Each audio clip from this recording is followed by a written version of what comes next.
Thank you for visiting ChristopherMedia.net.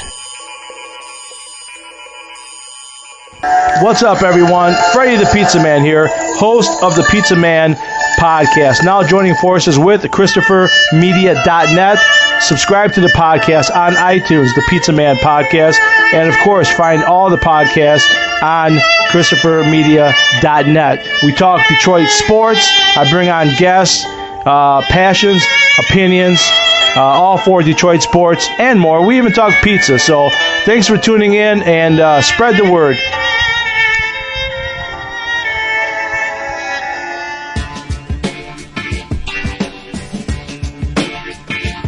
From Asmik Core Studios near Detroit, Michigan, it's Unregimented. Gangsters, what's up, guys? And now, here are your hosts. All right, well, welcome to Unregimented number, what are we on, 229? Good God, man. I'm Chris. I'm Aaron. I'm Rich. I'm your friendly neighborhood Todzilla. Yeah, welcome back again. You sound excited. Hi, guys. Hide your young children and small farm animals. Todd's here. Yeah. It's been showing up. It's been Todd week here on Christopher Media. Would you like to be on what is it? World Championship Wrestling podcast? No. Okay. Well, if we ever have a NASCAR podcast, we'll make sure to schedule you for episode 1. Seeing as how Sporgy went so well when that subject come up. Jesus Christ. That was a fun episode. I'm glad I did that, to be honest with you. Thanks for the invite, guys. It was fun. Someone is finally on my side when it comes to racing. I'm usually outnumbered. Yeah, well. Don't act like I'm a huge fan. I just say it does take endurance to do what they fucking do.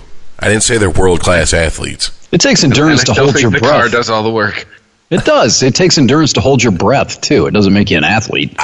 I'm not the one claiming they're world-class athletes. He's not here tonight. He's in Kansas somewhere. All right, so I guess the first thing to talk about is, of course, surprise, surprise, Facebook's been collecting our information and peddling it. I'm just happy the first thing we're leading off with doesn't involve Donald Trump. So right on, for starters, on that. But yeah, color me shocked that, I've been telling you guys in the pre-show chat, all these agreements that we just blindly click yes on, a company got caught doing something quote-unquote shady with it. Why are we acting like we're surprised? Was it so many people this week? Was hashtag delete Facebook or whatever? Which I saw an article like they're all running the Instagram, which is still owned by Mark Zuckerberg. Right. Well, it's not. I don't think it's about the company. I think it's about the platform, that specific platform. I don't think people care that Zuckerberg owns Instagram so much as it's about Facebook itself, that singular platform. I think it's the activism, if you want to call it that.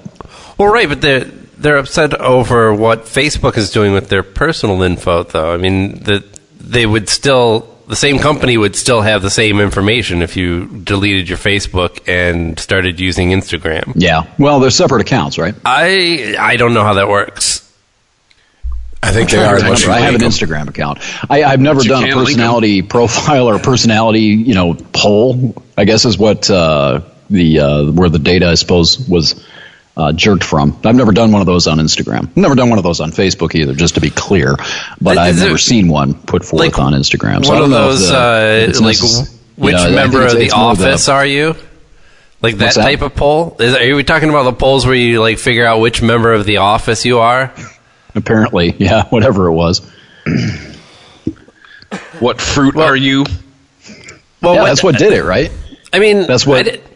I didn't find any of it surprising, although I did hear some interesting things, like the fact that by participating in these polls, apparently not only were you giving this third party your information, but all the information of all of your friends as well. Yeah, and their friends. It went if you didn't have your privacy settings set to where you were not giving this information, you were leaving it up to your friends to open the data door or close it. And I was saying in the pre-show that ever since I've had 5 Facebook accounts over the years, maybe more, And one of the very first things that I always did was, because I didn't want the Farmville requests coming through. So whenever I would open these accounts, I would go in and just basically lock my privacy settings down, so that it was like a vault. And I don't think I really had to worry about any of this stuff. But another layer of security, and another thing that really pisses me off about people being so outraged is that you control the information you're putting on the internet. If you don't ever put it there, it never gets out. And what I've been telling people for a long time, and I came up with this idea as a way to sort of financially fuck Facebook a few years ago, was that if you really want to protect it, and you really want to protect the data, and you want to keep people from mining data online, falsify your information. I've been a 65-year-old woman from fucking... What?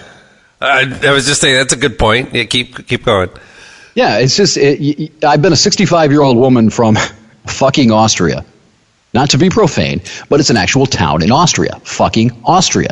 That's where I've been from, as far as Facebook knows, for at least 3-4 years now. So they got all this information. Let's just pretend they did. They think that their entire demographic, at least as far as I'm concerned, is skewed. It's corrupt. If you get 100,000 people to do that out of 1 billion, who's going to buy that? You see what I mean? It turns a corrupt database as a useless database as far as targeting. Absolutely. So that's always been sort of my notion on this, and Chris is absolutely right. That why are we shocked by this? Well, online privacy and data has been a thing for a long time. Isn't the information that you provide to Facebook only half of the value there to Facebook? I mean, there's a lot in just the habits of Facebook users, right? They don't even have to know what demographic you may fit into. They've got your IP address, which shows your location, and they know where you shop and what you shop for. Right. Not only that, but there's been incidences of people searching for something, and then the next day they log on to Facebook, and there's an ad for what they were searching for the day before, and they flip out, and I'm like, did you use the same computer to log into Facebook that you did the search on? Uh-huh. What are you flipping out about? Well, Amazon's notorious for that. I mean, it's what cookies are for. That's what cookies do. Yeah. That's the thing is, I don't care about any of this. Like, I've been online. I've had a digital footprint for like a decade plus. I don't go nuts. See, that's how come Tony Soprano said in The Sopranos, "Hey, log off. I don't trust that cookie shit." Dude, all I do is I send it to a spam folder, or I fucking delete it, or I just stop using the app. I don't give a fuck. Like, I don't get why there's been all of this pearl clutching this week. It's the same thing when Messenger came. Mark Zuckerberg snuck into your bedroom and violated you. You understand what the subtext to this is. It's Donald Trump. Yeah, because this is the same process that Obama's team used to get him into office. Yeah. But when the process gives you Obama, it's okay, and when it gives you Donald Trump, it's not. Exactly. It's exactly right. And I mean, this is the fact that it goes back to 2008, a decade ago. There's nothing new under the sun.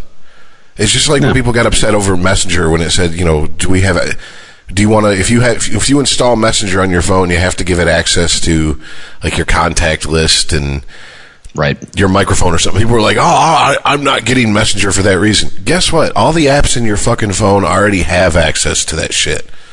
Right. I mean, didn't we learn anything from Edward Snowden? We're already the government, there's nothing you do online that's hidden from anybody who really wants to find out what you're doing. You can run a Tor browser, you can get a VPN, it does not matter. If someone wants to know what you're doing, they will find a way to do it. And hey, guess what? If you got an iPhone 6 or later, your phone's always listening because it's waiting for you to say, "Hey Siri." And there are fucking Android. See, just fuck you, Siri. No, I don't want any shit right now. See? Exactly. It's sitting there it's listening. It's always listening. But too, there's Android phones out there that are waiting for you to say, "Okay, Google." Like it's always listening. Why are we surprised? It cracked me the fuck up. Well, it's always listening, but then there's been plenty of examples of people, like Rich was saying, you search for something and then ads start popping up in Facebook. Like, yeah, I knew that went down, but now it's stuff that you talk about, stuff that you mention, that exactly Google or Siri is listening to and going, oh, hey, they're looking to buy a new couch. That happens to me and Mandy all the time. Shit we are having conversations will show up on our phones. And I got an Apple and she's got an Android. So it doesn't matter. It's not one platform. It's all of them. Is that why a midget and a donkey showed up at my door earlier today? I know, right? But what's funny, too, is we don't care about this, but so many people people that I always think are smart, and then it makes me lose a little bit of respect for it. You'll put a fucking Post-it over your fucking camera on your computer, but you're fine with your phone always listening to you. Yeah. I think part of it is it's the narcissism of the times today. And this isn't limited to any generation. This is just, oh my God, they're spying on me. Well, I hate to break it to you. Most of you people aren't worth a food fucking stamp, let alone being spied on. So what the fuck are you worried about? That's why I don't cover the camera on my laptop, because nobody wants my nudes. If you want to see my O face, throw me a few bucks. I'll show it to you in person. You ain't got to tap into my camera. I mean, that's all there is to it. I don't know. You hack my data, you're gonna find out I like weed and podcasts. Like, go nuts, dude. Well, that's knock yourself out. Like I said a few weeks ago, I started watching. Well, I've watched pretty much every episode of Black Mirror, and one of the episodes was. It turns out the kid was looking at child porn, but you didn't know that at the beginning. You just thought that his laptop recorded him jerking off, and he was freaked out about it. And some faceless, nameless corporation or entity basically, was telling him, we're going to release this video of you jerking off unless you do what we tell you. And through the whole episode, I'm thinking, I don't give a fuck. I don't care. See a middle-aged man beat off? Yeah. Right. But then when it turns out he was looking at child porn, it was like, oh, okay. Now I get why he was doing their bidding. But still, it's like, really, let's be honest here. If, for whatever reason, someone hacked into some database that has every bit of porn that you've ever looked at, and they released this information about a bunch of people, I think everybody's going to be like, we all looked at some pretty fucked up shit at one point, so there's really no reason to be embarrassed. I think if you just compiled an algorithm of like, here's all the porn that you've ever seen online, that it would just look like mud. Like, unless this algorithm were smart enough to filter out like, well, you actually watched this video, this many times, or there's things that just pop up, or you click on, you go, oh wait, no, back up. No. I'm not interested in that. And there's other things that you watch to completion.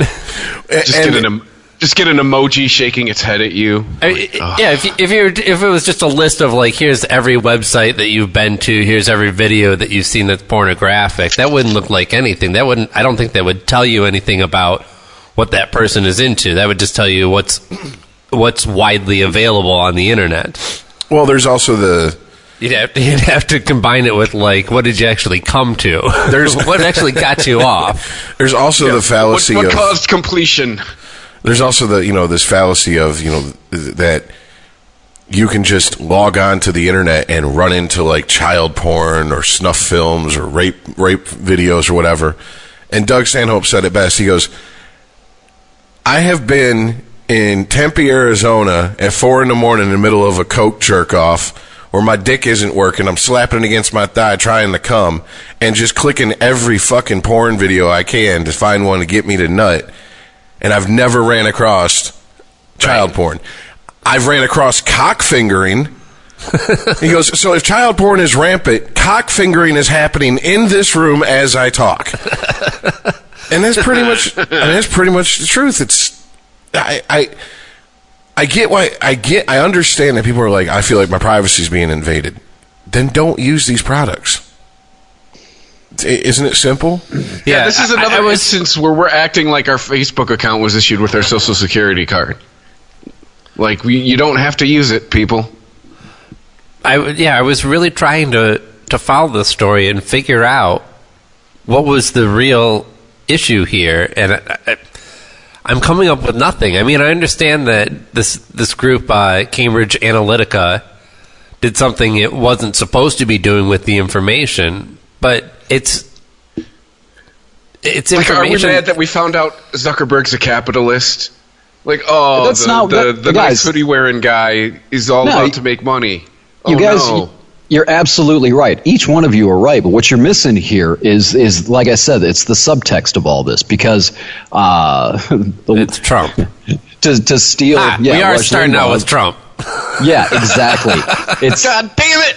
Yeah, well, you did. I'm sorry, you did. God damn it! You have to. It's almost like it's mandated these days. You have to start a conversation, a podcast of this nature with Donald fucking Trump. But that's what the subtext is. People on the lunatic left are looking for a connection to say that the Russians had something to do. Jesus, I got a Trump hairball. That somebody else had something to do with swinging this election to Donald Trump in 2016. That's the whole subtext of this. That's the whole. Still dismay that we can't have elected him. This is still shell shock a year plus later. It's Russian collusion hysteria. Yeah, they are trying to find something, anything that even has a whiff of corruption, electoral corruption in it. They're going to jump all over it. That is the subtext of all of this. You guys are absolutely right. This is really, honestly, a non-story if you have any sort of common sense left and you understand how the world works, how the internet works. It's a non-story. Duh. What the fuck did you think these goddamn these quizzes were? What kind of soprano? What Sopranos character are you? Did you really think they were there just to sort of stick their pinky up your butt and make your prostate feel good? Right. What the hell did you think was happening? Meadow. Yeah. Hey, for the record, I want to fuck you later, Chris. Ooh. This story is about uncomfortable. Dude, we're split roasting him. This is ultimately about Trump because he's the only variable in this story. Exactly. This is a story that we've heard over and over again. We trust Facebook and other companies with our personal information, and they do stuff that we wish they wouldn't do with them. Well, I don't know if we trust Facebook with our personal information. I think it's a bargain we made that we're okay with this because we like Facebook. We like the access. We like the brawls online. We like the connections we've made. It's sort of it's a bargain we made. Okay, we'll give this up in exchange for the platform. I mean, I appreciate the distinction there, but whether you think that you're trusting Facebook with your information or not, you are. Right. I mean, Rich and I were talking about this the other day, and it's kind of like going to a bank. You don't think that the bank's going to do stuff with your money that you would rather they not do, but they're going to. And your defense is to just not think, well, I'll just stick my money in the bank. And, they end up trying to tank the whole economy by giving that money to people who shouldn't be given home loans. Well, then.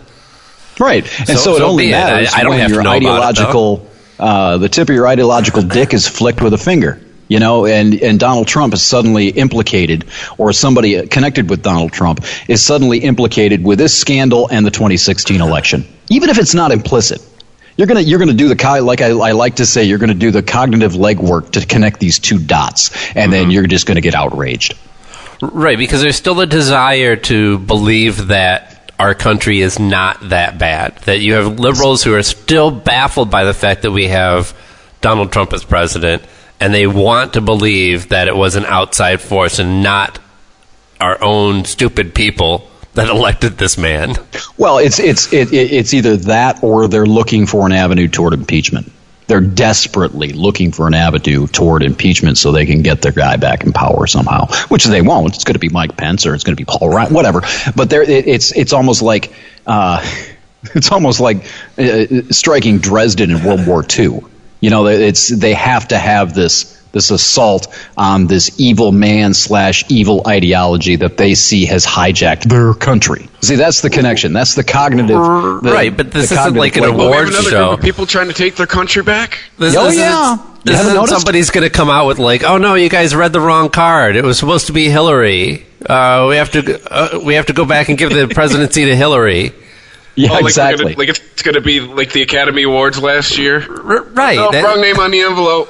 No, we saw it. No, you guys, we saw this in December after the election, and there were people out there that were calling for the Electoral College to negate the election. You remember that? Right. And they're looking for any avenue they can to say Hillary won. They don't care. They don't care about democracy. They don't care about anything else other than their person being declared the winner. That's it. And that's that's why this is such a story, because they can do that. They can connect these these dubious dots and directly in their head anyway connect Cambridge Analytica to Donald Trump and his nefarious victory in the 2016 election.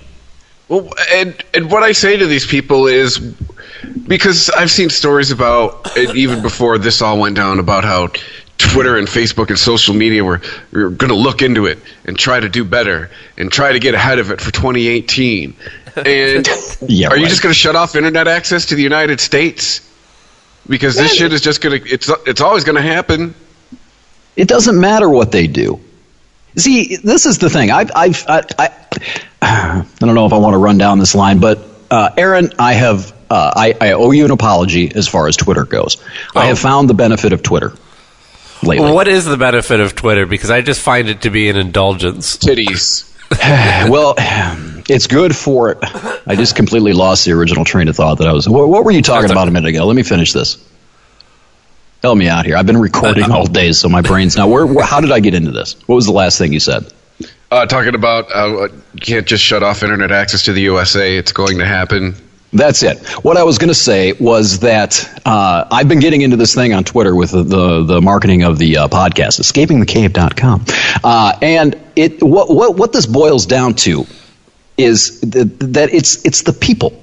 People want to believe this shit that the Russians or whoever is funneling into Facebook. That's going to be the problem. And there's nothing you can do to prepare for the 2018 election other than outside of establishing a ministry of truth or something like that. Because if people want to believe it, they're going to believe it. And it doesn't matter if it's Facebook, it doesn't matter if it's Twitter, it doesn't matter if it's the Disney Channel. If you get it into the ecosystem, the intellectual ecosystem, people will devour it because they want to. They want to believe this shit. It's not, nobody's taking their brain in their fist and twisting it, forcing people to devour this stuff. They want to devour it. It reinforces their worldview. The Russians, I'm sorry, if the Russians are behind any of this, it's because they know you. I'm speaking to you, the listener. They know you collectively better than you know yourselves. They know you will eat it up. They don't have to do anything other than put it out there and let you do the rest. That's the problem here. If we had a population that was even marginally concerned with fact, with truth, with democracy even, we wouldn't be subjected, we wouldn't be, it's a word I'm looking for, we wouldn't be vulnerable to this sort of, it's not even an attack. It's an exploitation. Right, because while we've seen evidence of Russians spreading fake news, they're not the ones creating the fake news. They're just they're digging up stories that they know to be false and spreading them around to try and sway political opinion. Well, they're not. I don't even know that they're trying to sway political opinion. I think Zuckerberg nailed it on the head in his interview the other day. I think they're trying to sow division. Because they are. There were groups that they found that were putting things on Facebook that argued both sides of an argument. Yeah, you're right. But see, so they're not pushing an agenda. They're fostering and nurturing division. There's nothing new under the sun with this, though.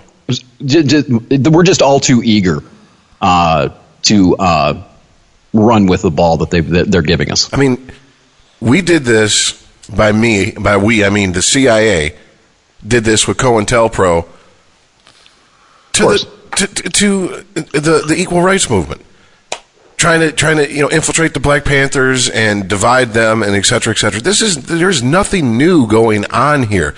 This is how world politics work. It doesn't even. It goes. I can give you a firsthand anecdote of this. I got involved with Occupy Wall Street in 2011. Okay, within a month after it sprouted up there in New York City, I was in Santa Fe, New Mexico. I got involved with Occupy Santa Fe. I went down to the park and I was watching them in their empty tents and all this other shit. And I went to a few of their meetings. And there was a guy there. I don't know where he came from, but he was sort of a rednecky guy. He didn't really fit in with the granola eaters out there in Santa Fe. He looked like he came from Texas or something. But he came to every single meeting that we were at and was trying to essentially encourage them to sort of get violent, break windows, and, just sort of go against everything that Martin Luther King, I guess you would say, agreed with. And it created a lot of tension, a lot of friction within the movement, because there were a lot of people involved in Occupy Santa Fe that wanted to do that. But there were also a lot of people that didn't. And what happened was that all of the energy that was going into getting money out of politics, at least during these meetings, had to be spent dealing with this fuck, right? And it did. It one person in this group in Santa Fe accomplished that simply by finding the people who wanted to break windows, smash Bank of America's windows, and the other people who were engaged in the nonviolence end of it, and get them to fight each other. Divide and conquer. I saw what happened with one individual in one group 7 years ago and how destructive and damaging it was. This is, long before MoveOn.org came in and basically co-opted the movement and corrupted it. It's before that. But imagine if one person can do that in Santa Fe, if you have an entire intelligence agency at work, what can they do to a society? And you're right, COINTELPRO. And we've been doing this for a long time. Now it's just coming back at us because of the internet, because the whole world's connected. You have an open door to your society via the World Wide Web. I guarantee you somewhere in Washington when this shit first broken in the mainstream media was like, God damn it, why didn't we think of doing this? But honestly, there's someone in Washington who already thought of doing this. I mean, how many times have we, as a country, stepped in and supported people to overthrow a democratically elected leader to install a puppet government that will do what we want it to do? And we don't give a fuck. Arbenz. Jacobo Arbenz and United Fruit. And we don't give a fuck about the consequences as long as it's in America's best interest at the time. So why would why would the Russians, back in my Cold War era thing here, but why would the Russians give a shit about the consequences here? They're worried about their own national interest. Exactly. And so the level of naivete, the level of people that are naive about this, or the amount of people who are naive about this, constantly shocks me. I thought we're in the 20-teens, not in the 50s. And apparently there's a lot of people in this country still living in the 50s in their head because, our government wouldn't do this. No one would mess with our government. We're the best country in the world. Everybody wants to be us. And I don't know that it's naivete as much as it's just complete lack of self-awareness to think that you are not susceptible to propaganda. You are not susceptible to, we're bombarded by advertising every single day. Madison Avenue figured out a long time that people are malleable, that they could be, convinced to buy things. Why can't people understand that they're susceptible to political marketing, advertising, propaganda as well, to be sort of molded to think a certain way? That's the thing that gets me. And again, I'm going to come back to exactly where I was. If you had a population that was sophisticated and critical thinking enough to see through it, understand the commonality, the common goal, what's good for the country, what's good for us as a nation, rather than what's good for to reinforce their worldview and their political religion. If we had a population that was even remotely interested in that, we would not be susceptible to any of this, and we're not. And that's where the naivete, what you're seeing as naivete, is just lack of sophistication, narcissism, ego. I could come up with a list of 20 different words that describes the same thing. The USA is a borderline personality. Period. I don't know. It's just pretty much. If we went by the DSM-5, right there you go. We're a borderline personality country. Mm-hmm. I'll defer. And on the other side of it, though, is something that is just as equally annoying as the fact that, yes, there are people out there who write this bullshit news, and then there's fucking people in Russia who go, let's see what shit I can start. Let's stir the pot, and they share it. The other side of that is the people that every single fucking news story that comes down the line, it's the Alex Jones thing. Well, no, it's all fake. No. Oh, yeah. I can prove it. Google it. And they're so sure of themselves. Really? There's people like that? That we perhaps maybe do a podcast with once a week? You guys keep referring to the same person. I have no idea who you're talking about. Please tell me off air. You may have done a podcast with him this week as well, gotcha. Todd. Gotcha. Okay. But no, it's, and it doesn't even matter to me how do I put this? Okay, perfect example. There was a video about 7-8 months ago of a Black Lives Matter rally. And this woman got up. I guess she's a self-proclaimed leader in the movement. Got on a bullhorn and said, yep, it's nice to see white faces here supporting Black Lives Matter, but y'all get to the back. This is for black people first. And I was like, see, this is the shit right here that makes me say, fuck Black Lives Matter. And I shared the video. And of course, instantly, out of the woodwork come all the usual people. Well, how do you know that video isn't doctored? And I said, it's a continuous shot of her. Her lips are moving. What do you want me to do? Do you want me to get a lip reader, to get a Photoshop expert, to get all this and go, hey, it's legit? If that's the level that you need, then you know what you need to do? Fucking kill yourself, you cocksucker, because you're never going to fucking get it. You're never going to get it. Just a little something here. There's this Marshall McLuhan book that I mentioned to you guys a long time ago. It's called Understanding Media. And it sort of speaks to this. And I think you can. It's difficult because, Rich, I'm right there with you. Most of the time, a lot of the time, it's like, fuck you, just get the fuck away from me. Get out of the gene pool. But in one of the first or second chapter of Understanding Media, he goes into how all technology, all new significant technology changes people. It changes the culture. And it's never, ever, ever been anything like this. In the last 20 years, the speed of information and the amount of information that we are hit with each and every day has grown by an impossible exponential number to calculate. It's never been anything like this. The Industrial Revolution, Gutenberg, none of it has ever been like this. And what's happening, I think, if you want to look for a sympathetic angle on this to try to understand it, is that people are being bombarded by just entirely too much data. They don't have any idea what to think. They don't have the critical thinking skills that I was just talking about. That's true, and we've never needed them to this degree. So when you're flooded with data and you're flooded with information, you don't know what to believe. You do not have the skills necessary to sort that sort of data out. Most people, a lot of the people you're talking about, I think just give the fuck up. They have no concept. They have no idea how to interpret the world. So they cling to what they know. They cling to their religion, their ideological religion. It's like people who are so confused and so distraught about what to do with their lives, what their lives are supposed to mean. They cannot grasp it, so they run to Jesus.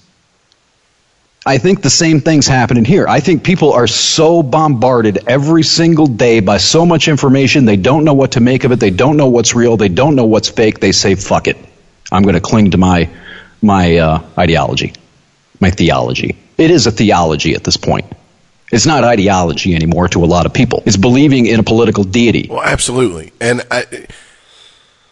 it's very frustrating for me. It's like this was about 3-4 weeks ago when David Hogg, the kid from the Florida shooting, started appearing, and all the usual suspects, he's a crisis actor and all this shit.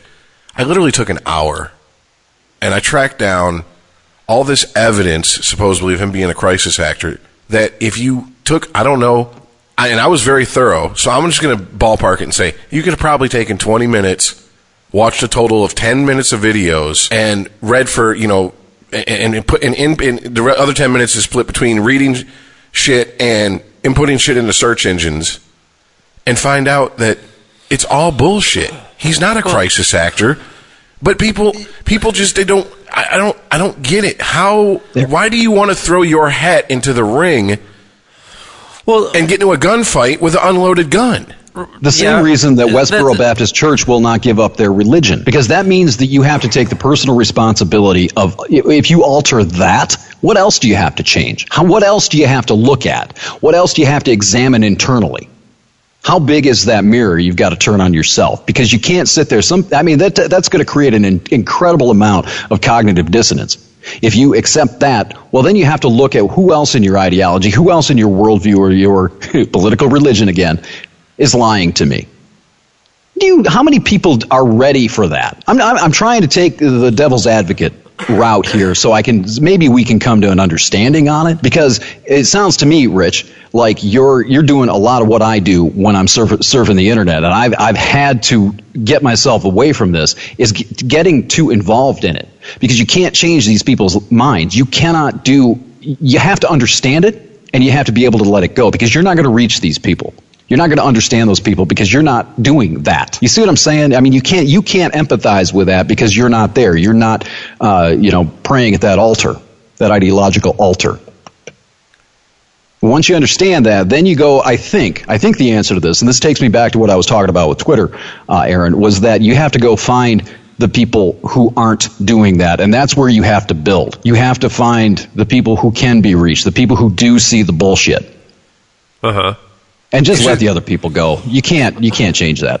It's just very hard for me because a lot of the people from obviously the right, their attitude is, well, if you're poor, if you vote Democratic or whatever the fuck, you lean to the left politically, it's because you're lazy and you don't want to do anything yourself, et cetera, et cetera. And then there's this the coastal elites or whatever the fuck, I don't know what else to call them, Oh, you fat Midwesterners and this, you're too lazy to fucking, lazy, being thrown around constantly, and yet you're all intellectually lazy. Fuck all of y'all. That's exactly right. The one fucking thing in your body you should work out the most is your brain, and you ignore it because, hey, I got a six-pack, or hey, I drive a Dodge Ram, and I bought it for myself, and I didn't need no government handout. And it's like, great, wonderful. Okay, where else look do you pretty, see that but mentality? You're stupid. Where else do you see that mentality? Where else do you see that dialectical mentality, that reductionism? Where else do you see it? Sports? Well, kind of. NASCAR. No, you see it in the Middle East. You see it between Jews and Muslims. Religious zealots. That's it's another thing. I just shake my head and I go, really? It's the same thing, dude. It's the same thing. I guess what it really boils down to is just, it's really hard for me to accept that a large majority of people just aren't as intellectually curious as most of the people I would like to think I surround myself with. Dude, Rich, trust me, I still struggle with it, man. The last year or so, trust me, I've stepped away. I've realized the stove is hot. But every now and then, I get fucking sucked in. But yep. I've come to just kind of realize, to me, Todd is right. Trying to get through to people whose minds are already made up, to me, it's like, for those of you who are familiar with Las Vegas, there's this one corner where there's always this guy holding this sign talking about how everyone's going to burn in hell, and he's on his bullhorn, talking about Jesus saves and all that crap. It's like arguing with that guy trying to tell him Jesus doesn't exist. It's not going to happen. Mind's made up. Right. Move on. It's like going to church, being an atheist and going to church and trying to save the congregation from religion. Yeah, how do you expect to do that? It goes back, last time I was on the episode, I told you about Dennis, the Dennis doctrine thing. You cannot help the man who does not want to be helped. If somebody doesn't want to have intellectual autonomy, control over their own mind, and judge and see the world as it is, and they're not going to work toward that, you can't change that. The button is internal. You can't push it. They have to push it. Well, right. It's fruitless. we've talked about this in the past when it comes to the idea that there are people who voted for Trump that can be swayed the other way.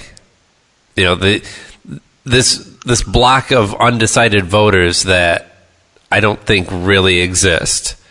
That it's not it's in order to win a political fight, you just have to mobilize enough people that already think the way that you do. It's not about finding this mythical group in the center that's going to, tip an election in your favor.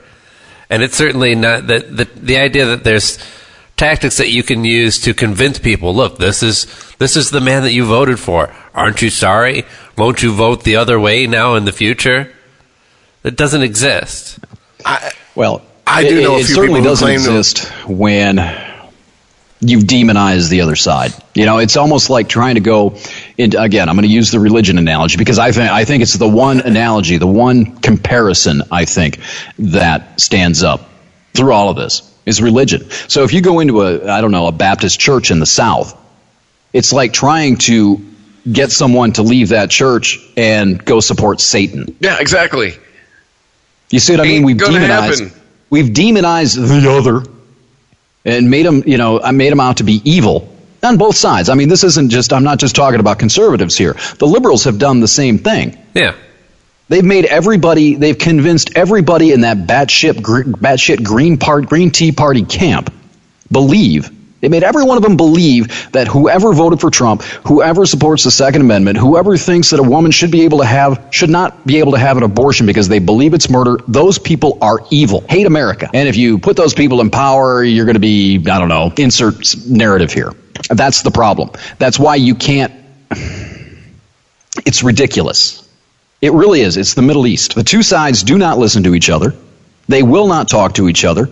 John Stuart Mill in On Liberty, one of the points he makes in that book, I love this book, Rich, you got to read it, brother.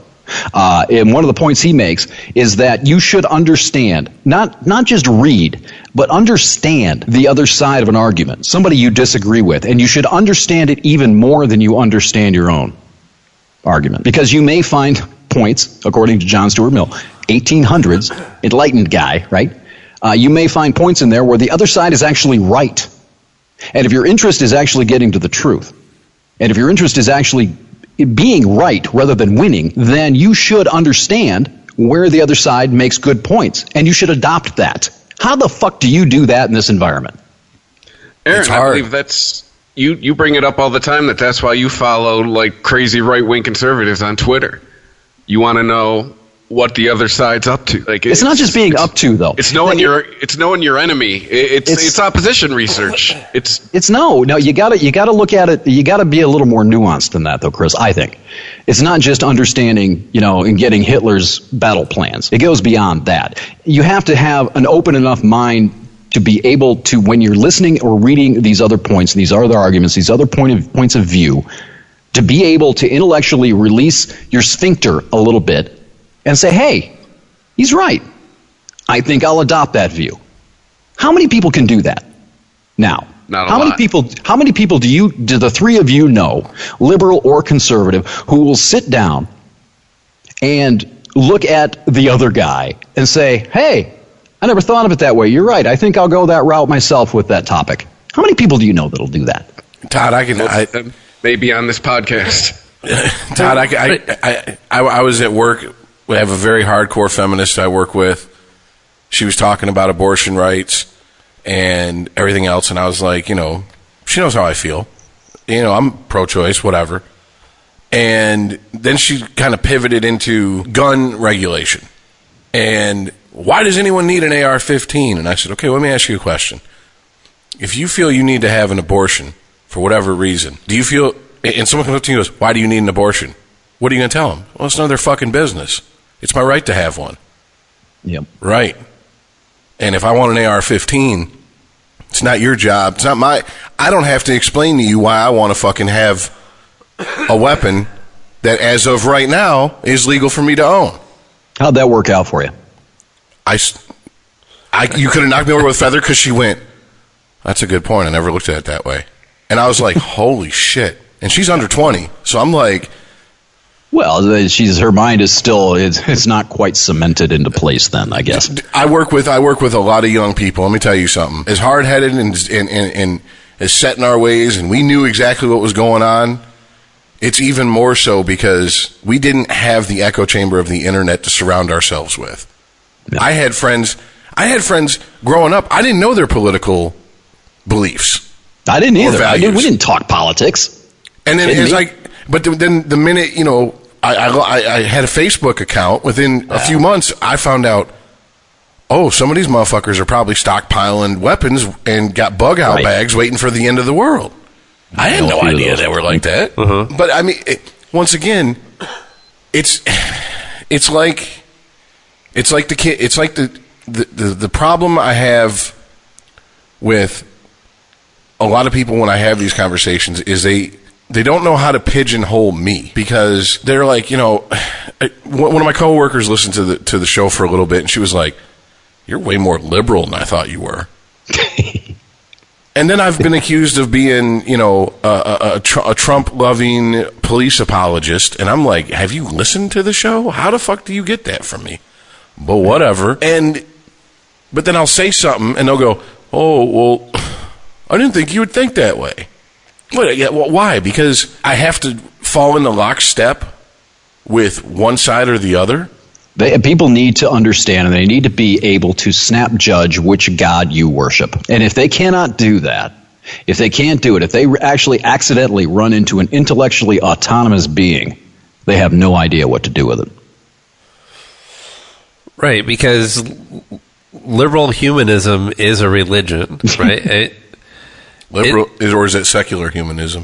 No, I mean liberal humanism. I mean, I guess you could call it secular too. Either way, but the idea that, so this isn't my idea. This is a book that I've often referenced, *Sapiens*, where the author, who wrote that? Yuval Noah. That's him. Okay, that's the guy that I was referring to earlier. That's one of the books I'm getting on Amazon. It's his follow-up. I'm still in the middle of reading *Homo Deus*, which is the follow-up book. But in *Sapiens*, he talks about how he lays out this idea of like what a religion is, and draws a straight line to the liberal humanist ideas of our current time that are taking over. And that there's really no difference. I mean, all this believing in things that you have no evidence for, right? That there's some higher being that created us is a thought that some people now find ridiculous. But there's equally no belief for the idea that all men are created equal, or that there's something about us as living things that make us more special than these cats that are outnumbering us in this place. And this is just another form of religion. This is believing in things that you have no proof for. It's purely on faith that you are believing that we are all created equal and should have the same, opportunities and enjoy the same freedoms. There's just no actual evidence for any of that. Well, biologically, it's against... There's counter evidence for that, actually. Yeah, exactly. Right. Exactly. And I guess it comes down to, like any religion, it's about what do you do with it, I mean, if your belief in the idea that all people are created equal inspires you to do good things and make the world more equal for people, then there's positive results from that. Just like there can be positive results from people organizing behind any religious concept.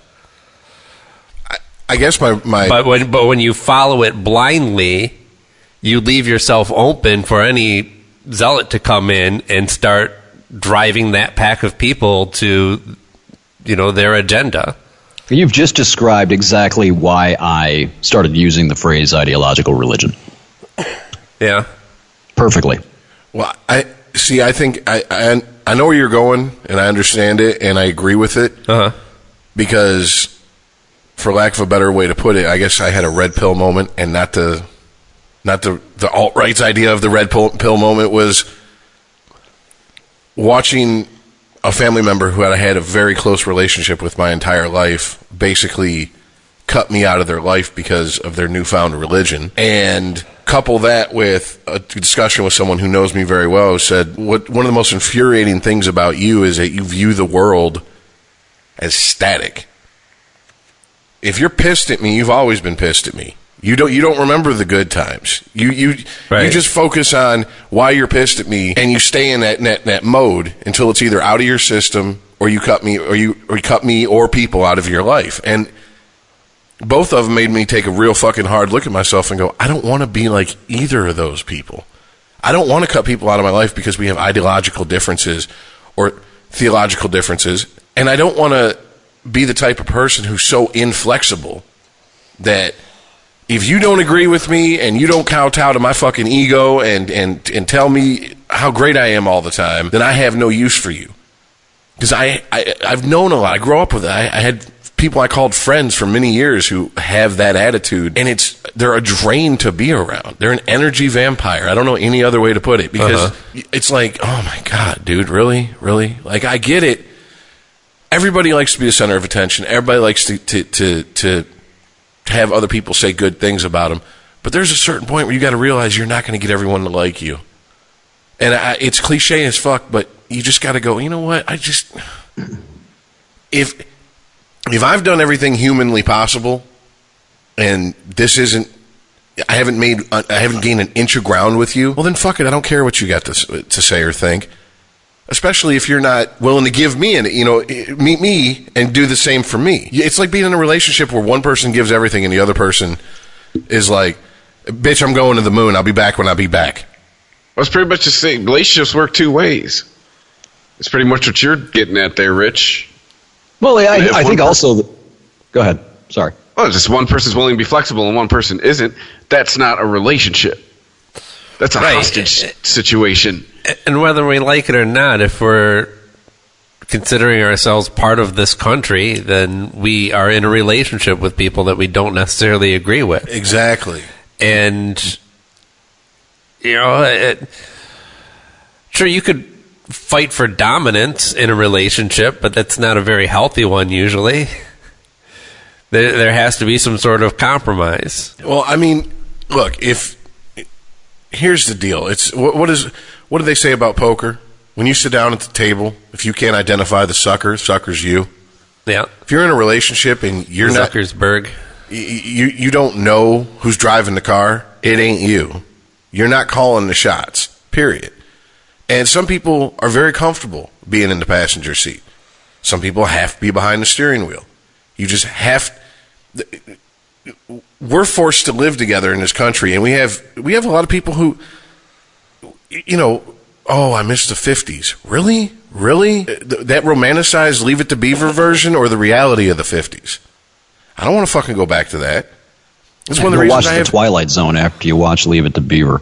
Watch the one where they're all paranoid about nuclear war and aliens, and everything down the street's going to fucking kill them. And I mean, that's one of the reasons it irks me so much, these so-called progressives, social justice warrior types. You're preaching the same thing that the white supremacists are preaching. You're just doing it from the opposite end of the spectrum. I saw a picture that someone took. They took a picture from water fountains in the 50s that said whites, coloreds. And it said water fountain from the 80s. And it just said water fountain. It said water fountain in 2030 America. Whites, coloreds, or people of color. And I'm like, is that ultimately what we're going to go back for? Because that seems to be where this is going. It's just like the subtext with this whole shit with Facebook and the data mining and all this crap and all that shit is Trump.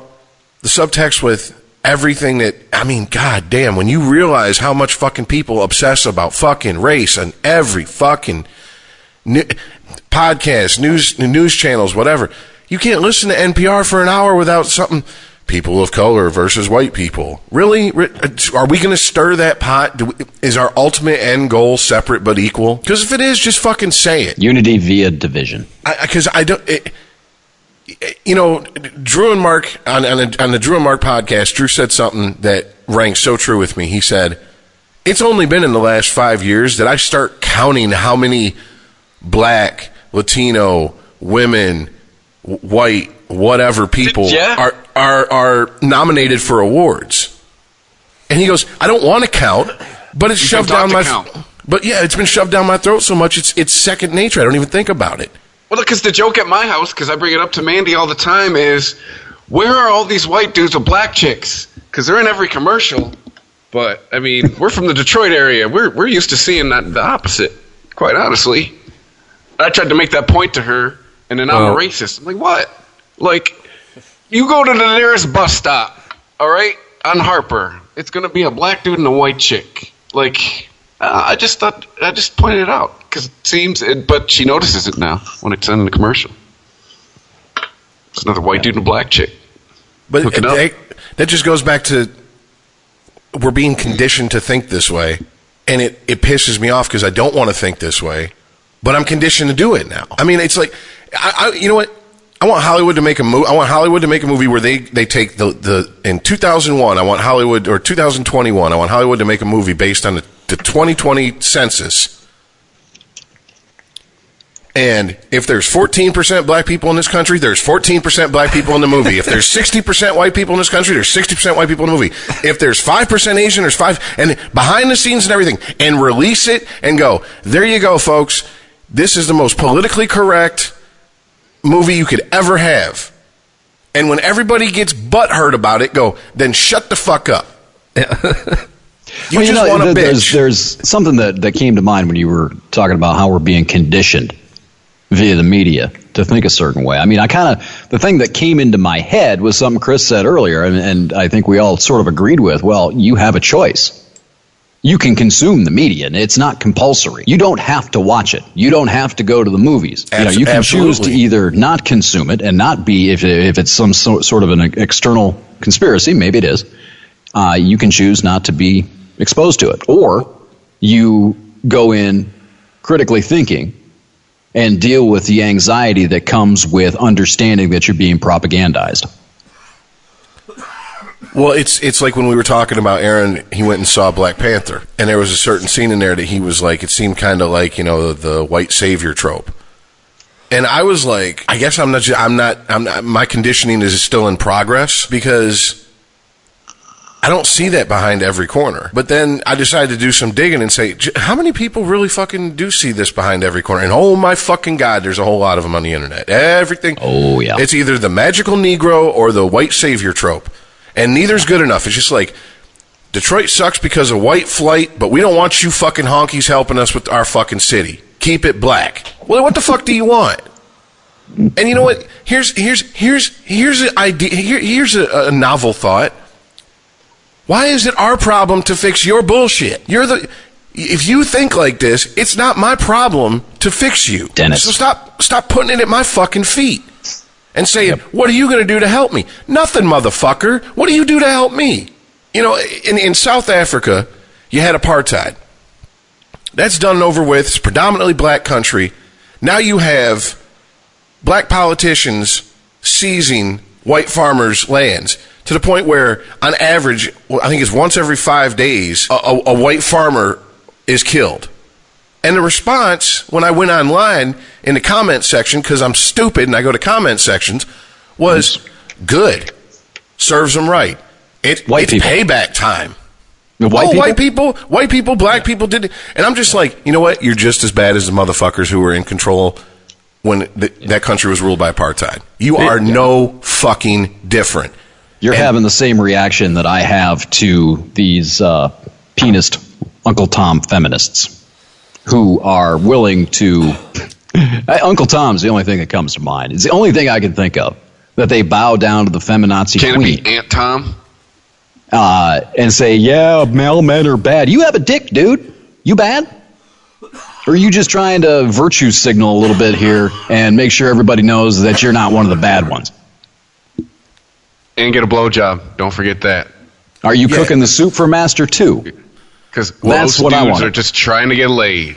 You notice in the whole Me Too thing, the people who got the least amount of scrutiny, and I won't say pass, but the closest thing to a pass in all of it were the quote-unquote male feminist.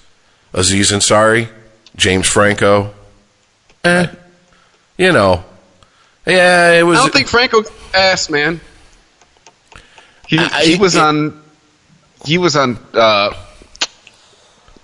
track to get a fucking, for the Oscar. He won the Golden Globe, and then when the Oscars came out, the Disaster Artist was nowhere near the nominations. I think he's going to be in season 2 of The Deuce, though. And this is where I'm going to go. When we're talking about Deuce, I'm going to go take it number 1 since we're talking movies. I'll be back. But my point is that I don't think his career is over based on that solely. And Aziz Ansari was 2015's most woke bae. The gayest fucking term I've heard in a long time. And just I mean, you obviously have the hardcore, angry, super blue-haired feminists who are like, fuck him. But anybody with a dick is garbage in their opinion. So whatever, okay, take them out of the equation. It's the people who have some flex in them, and those are the people that are like, okay, so he's kind of a creep on a date, or you sat in a car, and here's the thing, I don't think they're wrong. I agree. You see, you're dating a guy, and you're sitting in a car, and he wants a blowjob. Does that make him a horrible human being? Then you know what? Then I guess the blue-haired feminists are right. Every man's a horrible human being. Well, the one that puzzled me was he made us get naked in a class that was about sex scenes. Like, I'm sure nudity was probably given a heads up about that when you signed up for the class. Hey, this is about sex scenes. You may be asked to get nude, but I don't know. And if I remember that story correctly, they cashed the checks. I mean, basically it boils down to you're going to have people who look at things like this is a new one I'm starting to hear a lot. That just I don't understand. Anytime like the swimsuit issue, there was women going around like hardcore feminist group. I'm not sure.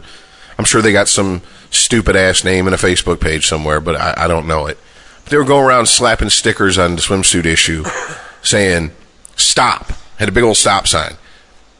Do not look at this. This is objectifying and sexualizing women. You should, this is supporting rape culture and the patriarchy. Now, besides the fact they're going around defacing property they don't own, let's stop for 1 second and really think about what they're saying. You're telling me that you don't want men to enjoy a good-looking female? What are we supposed to do then? To me, what are we supposed to do? The deeper thing is that that's extreme censorship. That's the dangerous thing of that one. But see, like, that's not even next. That's what not else even would you want us to look at next? That's not even on their radar because censorship is hypocrisy. They wallow in. They bathe in that shit. They don't give. I mean, they have. How many people have you seen? I know you posted something on this, Rich, today that people involved with these movements don't give two shits about censorship or the First Amendment. 44% of what was it, Rich? 44% of millennials think that the First Amendment is obsolete. Yes. What do they care about That's censorship? Fucking scary. It's terrifying. It's one of the primary reasons they're going to be in charge in a decade. So that's one of the terrifying. Primary reasons I will not ever, I promise you, I will not choose Stalin over Hitler. I guarantee it. And that's exactly where I think this is headed. Well, I mean, but honestly, what are we? If Stalin had a bigger body count, if men aren't supposed to look at attractive women, you're basically telling us to deny our biology. You're basically telling us that our natural desires, there's an attractive woman, I noticed her, I appreciate her beauty, I move on with my day, I'm a rapist, I'm part of the patriarchy. What is the solution? Did y'all ever consider chemical castration? More of a philosophical question, though. Did you ever consider that self-supremacy is a human trait? It's not a white thing, not a black thing, not a woman thing, not a man thing, but People are all pissed off about white privilege and male privilege. I think they're trying to subconsciously invoke their own. They want to step up on that mantle. They want to get into that throne of privilege. Kick ass. Yeah, I think your group, your self-identity, whatever group you identify with the most, I think it's almost an embedded human trait somewhere in the DNA to put it in a position of control and power over someone else. I mean, you look at it, you just invoked South Africa, right? Everybody's up in arms. Black folks were up in arms during the apartheid era, but now they're just doing the same thing that the white people did to the black people forever. I think it's a human thing. I don't think it has anything to do with whether you have a penis or you're black or you're white or whatever. I think it's a mankind thing.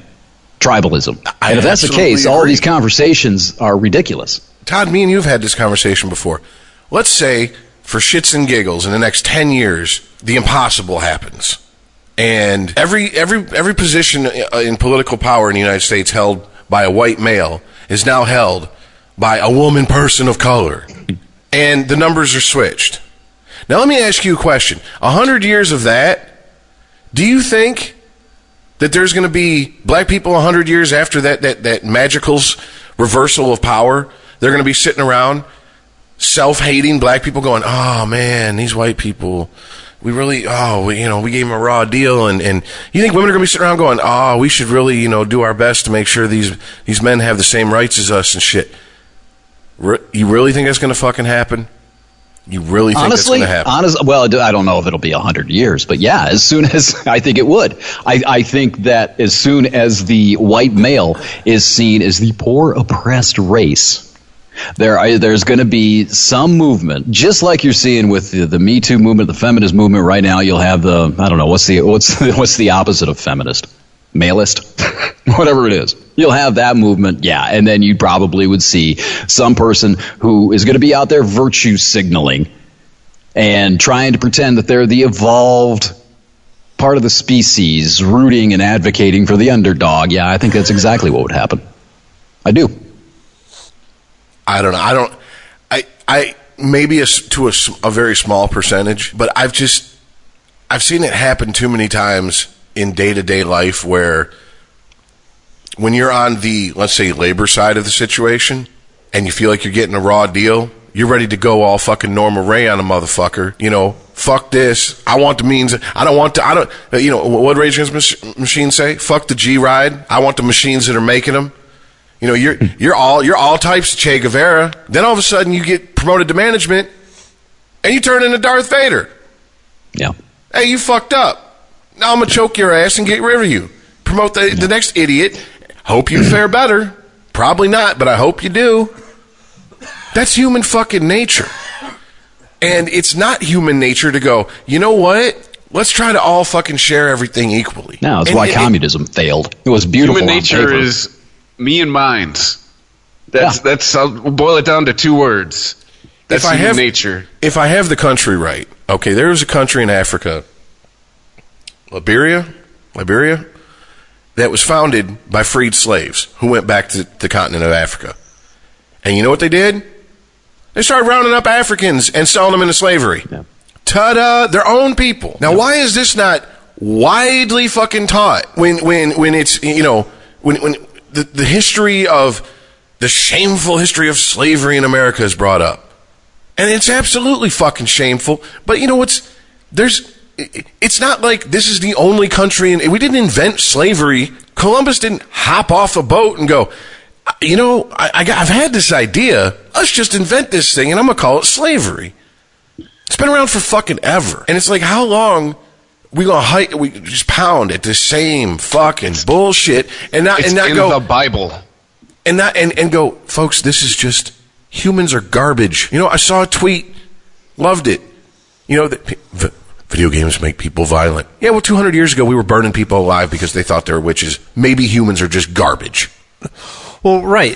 I was thinking about this when you were talking earlier about the women that were slapping the stickers on the Sports Illustrated swimsuit edition, saying that they are promoting rape culture. Wow.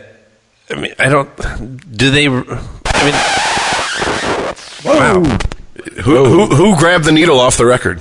Yeah, what was that? What the hell? I think that was my mic. Hold on a second here. Yeah. Hello? Check. Yeah, you're coming in and out. Yeah. Yeah. That's better. Well, hey, the new mic shipped today, so... Yeah. I'm back on my I am back on my RE20 tonight, so... The new mic, so these are kind of the janky ones. Uh-oh. Well, we're going to switch them out for a couple nicer ones at the studio. Check, testing, okay. No. It's still cutting Yeah, you out. sound like crap. Yeah. This kind of stuff. Check. It's the deep state, man. They don't want us to talk Just about shut this this stuff, down. man. It's the feminist Nazis, man. Well, isn't that what the deep state is? Just a catch-all for people who... It's like Illuminati used to be until it became... Yeah, it's the new Big Brother. It's the deep state. It's the Femstapo. I don't know, guys. I tend to agree with you most days, Rich. Well, Tyler, let me ask a question. I mean, just and don't even fucking worry about anybody's feelings. Just give me an honest answer. What is wrong with a member of the opposite sex appreciating a beautiful person of the opposite sex or the same sex if that's who they're attracted to? Go ask biology. I don't know. Dogs do it all the time. They go sniff their buttholes or other things. I mean, it's you're not wrong here, and I it's just common sense as far from where I'm at. Since you asked me, you're not wrong, but it seems that today people are trying to propagandize away simple human biology, and it's usually because they're offended by their position in it. They've been the conditioning. They've been conditioned to, I don't know, feel that I don't. They were given a raw deal in birth. I don't know. Well, hey, it's okay because I shared an article with the chat today that gender-neutral names are on the rise so that the parents... What was the exact quote I sent you guys? Hold on. Oh, what? I don't have the exact quote. Hold on, I'm scrolling to find it here because I have to quote it exactly because it's that retarded. So that the parents can attempt to head off sexism on their behalf. This is I can't. No, I cannot even get my head around any of this. I'm sorry. Wait, so the general neutral named kid will naturally be like more accepting? Because I'm not sure. I don't follow the train of thought on this. There isn't a train of thought. I don't think. I think it's because their idea is first. Their idea is since gender is a social construct, they're going to raise their child genderless until the child announces what gender they feel they are. Oh, okay. And so by giving the I'll child read the first. Yeah, I'm sorry. Go ahead. Paragraph. I'll read the first paragraph. It says, whether Royal, Charlie, or Salem, Skylar, Justice, or Oakley, unisex names for babies are on the rise among parents, more willing than ever to embrace the possibility of gender fluidity in their children and attempt to head off sexism on their behalf. So they're trying to name the kids so that when they get old enough, they're not going to be subjected to sexism. Sure. Because somebody You're says, still going to want to fuck a vagina or fuck a dick. no matter what name you have. Basically, what it boils down to, if I'm understanding this correctly, is that if someone calls out the name Skylar, they're not going to know whether they're talking to a man or a male, a female, a gender fluid, non-binary conforming. There's a quote from one of these retard parents. Of all the difficulties faced by those who live beyond or across the binary, we didn't want name changing to be one of them. I like that she feels she has options and knows she'll be accepted by us no matter what. This is not Riley is 3. This is not worth discussing. I'm sorry, man. I can't. I don't. This is not worth the breath it's going to require to argue and shout it down. You know what I think is going to happen? Sorry. It's going to be the Michael the Alex P. Keaton reaction, where you got the super liberal parents who are like, gender fluidity and non-binary and all this bullshit, and the kid's going to grow up to be a hardcore Republican. Because I've seen a few articles about Generation Z is super conservative. Well, I mean, Jesus fucking Christ, most people are conservative compared to the fringes of the social justice warriors in the millennial generation. Did I ever share the story with you guys about Moonbeam and her kid? I don't know that I did. She's an old friend of mine. I've known her for 30 years. We were really good friends in high school, after high school, actually up until about August. And we had, let's just say she came in and started preaching at the Church of Liberal Orthodoxy, and we got into it, and that was that. But she has a little girl and a boy. The boy is now 13. And about 3 years ago, she was commenting on how angry this boy was. Now, you got to understand, Moonbeam is a hardcore liberal. She's a feminist extremist who I thought a believes... name like Moonbeam should be a neocon. Anyway, where was I? She had a daughter and a son. Yeah. Anyway, 3 years ago, the kid, she was talking about how the kid was always angry, the boy.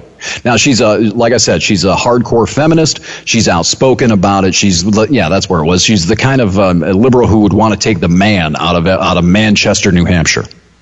Okay, she's that bad as far as her feminism goes. And I got to thinking to myself, after the kid came out as identifying as a woman at the age of 12, how much of that anger do you suppose was directed at himself? Because mom thinks that every male is in a position of power and authority and is dirty and bad and has subjected womankind to all sorts of injustice over the years. And having to hear that over and over and over again from his mother before the age of 12, around the age of 9, 10, 11. And then suddenly, since about 0.4% of the population is transgender, somehow this boy, this young man, 12 years old, comes out as identifying as a female. So now, the young boy, because he has a penis, he is a boy, is all of a sudden a prop now for mom to hold up and say, well, I have a boy who identifies as a girl, gender fluidity, look at this. You see what I'm saying? Does that seem a little weird to you? Absolutely. There was an article in the San Francisco Chronicle, whatever newspaper's out there. Let me finish. Let me finish my point. It's cool. So the reason I thought about this was I'm really curious. I stalk her Facebook page. I stalk the kid's Facebook page because I think I have an idea that when this kid hits adolescence and figures out what happened to him and why he's been identifying as a girl, if that's what's happened, he's going to rebel with savage viciousness against feminism. And kids under 13 shouldn't be on Facebook? Yeah, I think he may be 14 by now. I really don't remember the age, but I know it's been going on. I know the. You think he's going to? He's so angry all the time. He's going to be super hetero.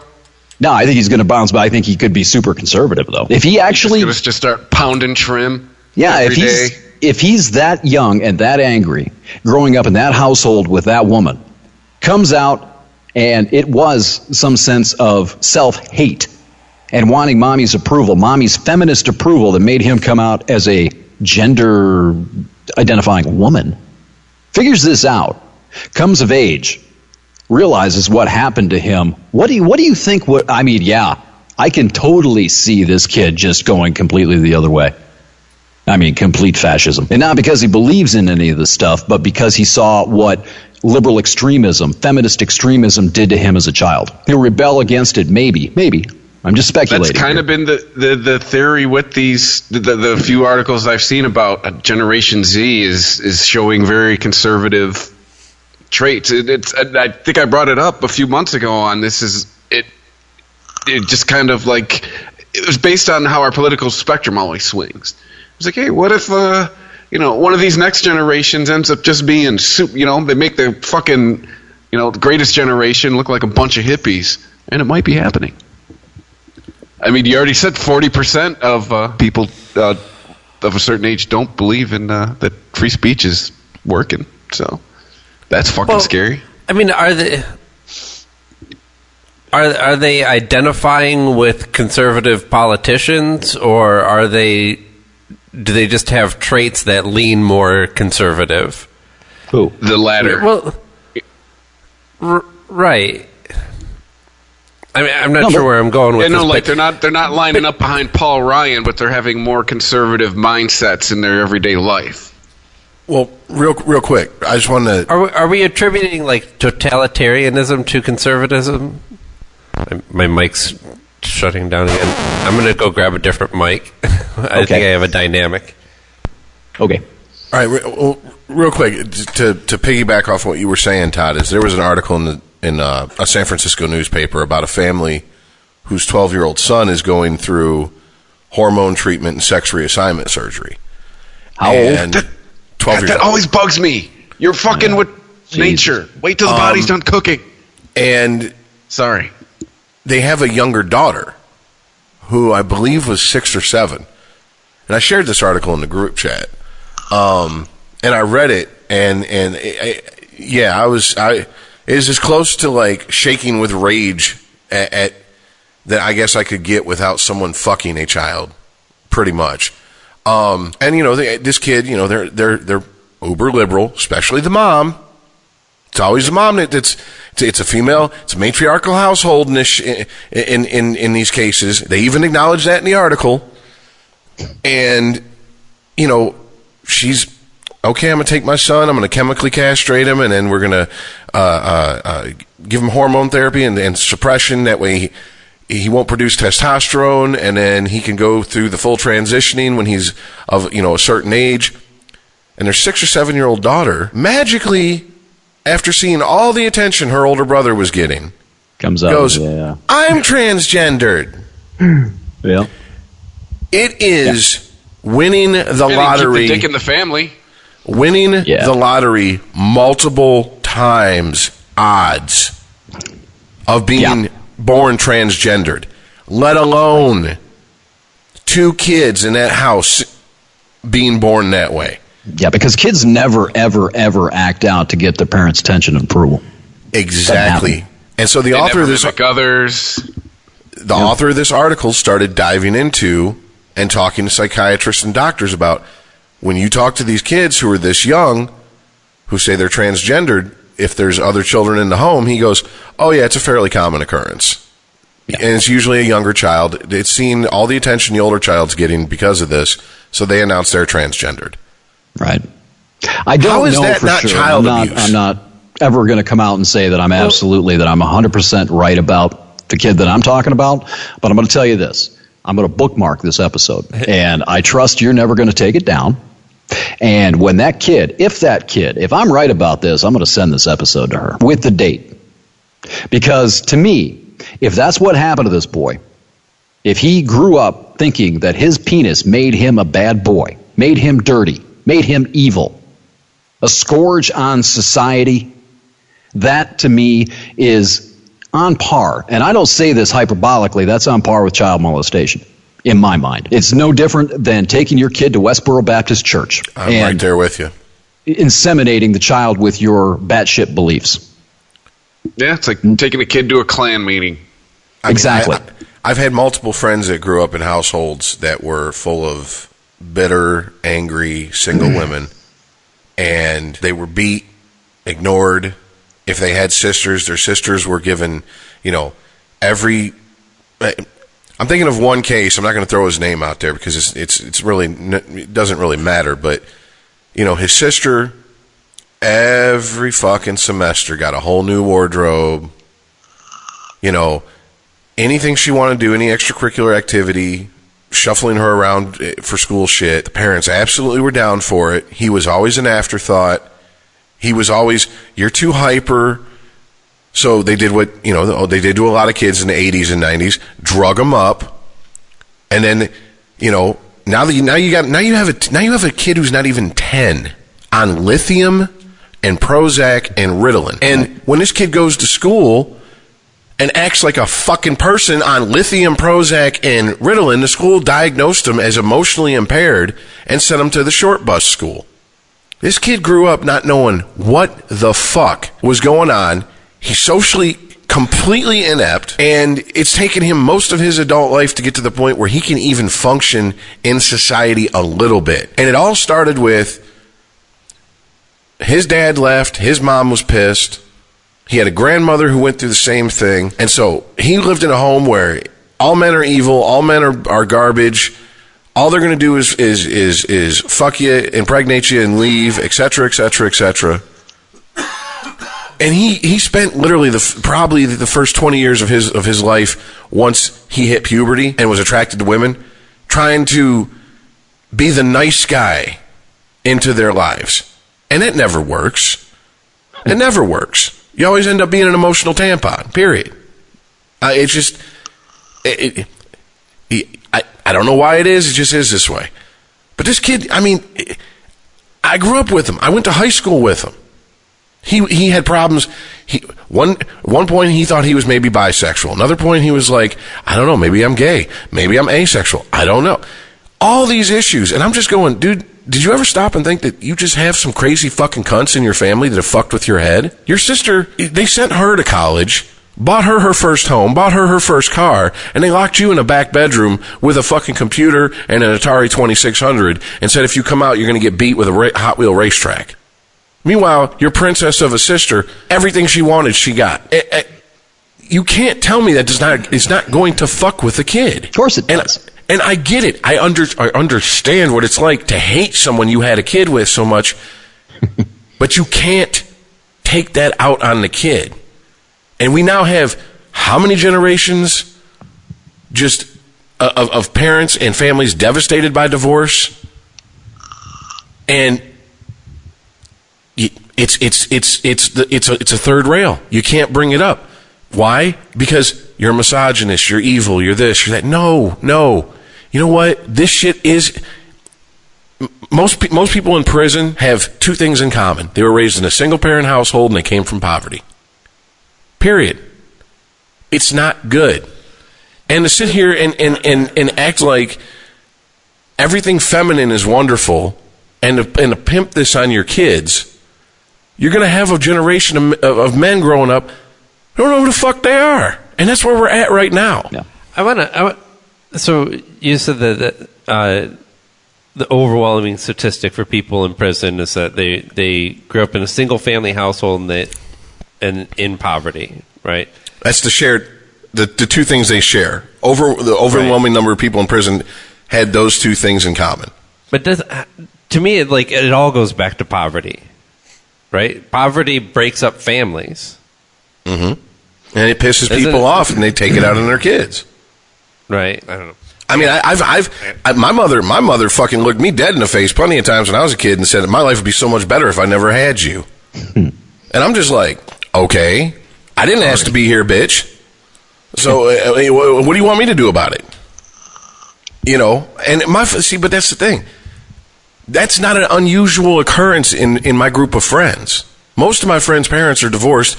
Overwhelming. One of them, he lived with his dad. One of them. The rest of them all lived with their mom.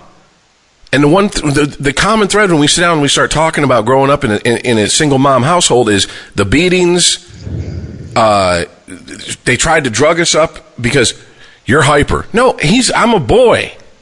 You can't stuff me in a fucking room and go, don't do shit and stop fidgeting. He fidgets, doctor. Can we give him something to calm him down? Yeah, it's called being a kid. He daydreams when they're at school. They say he daydreams when they're talking about calculus because it's fucking boring. That's the normal reaction. You don't need to drug that kid. And I mean,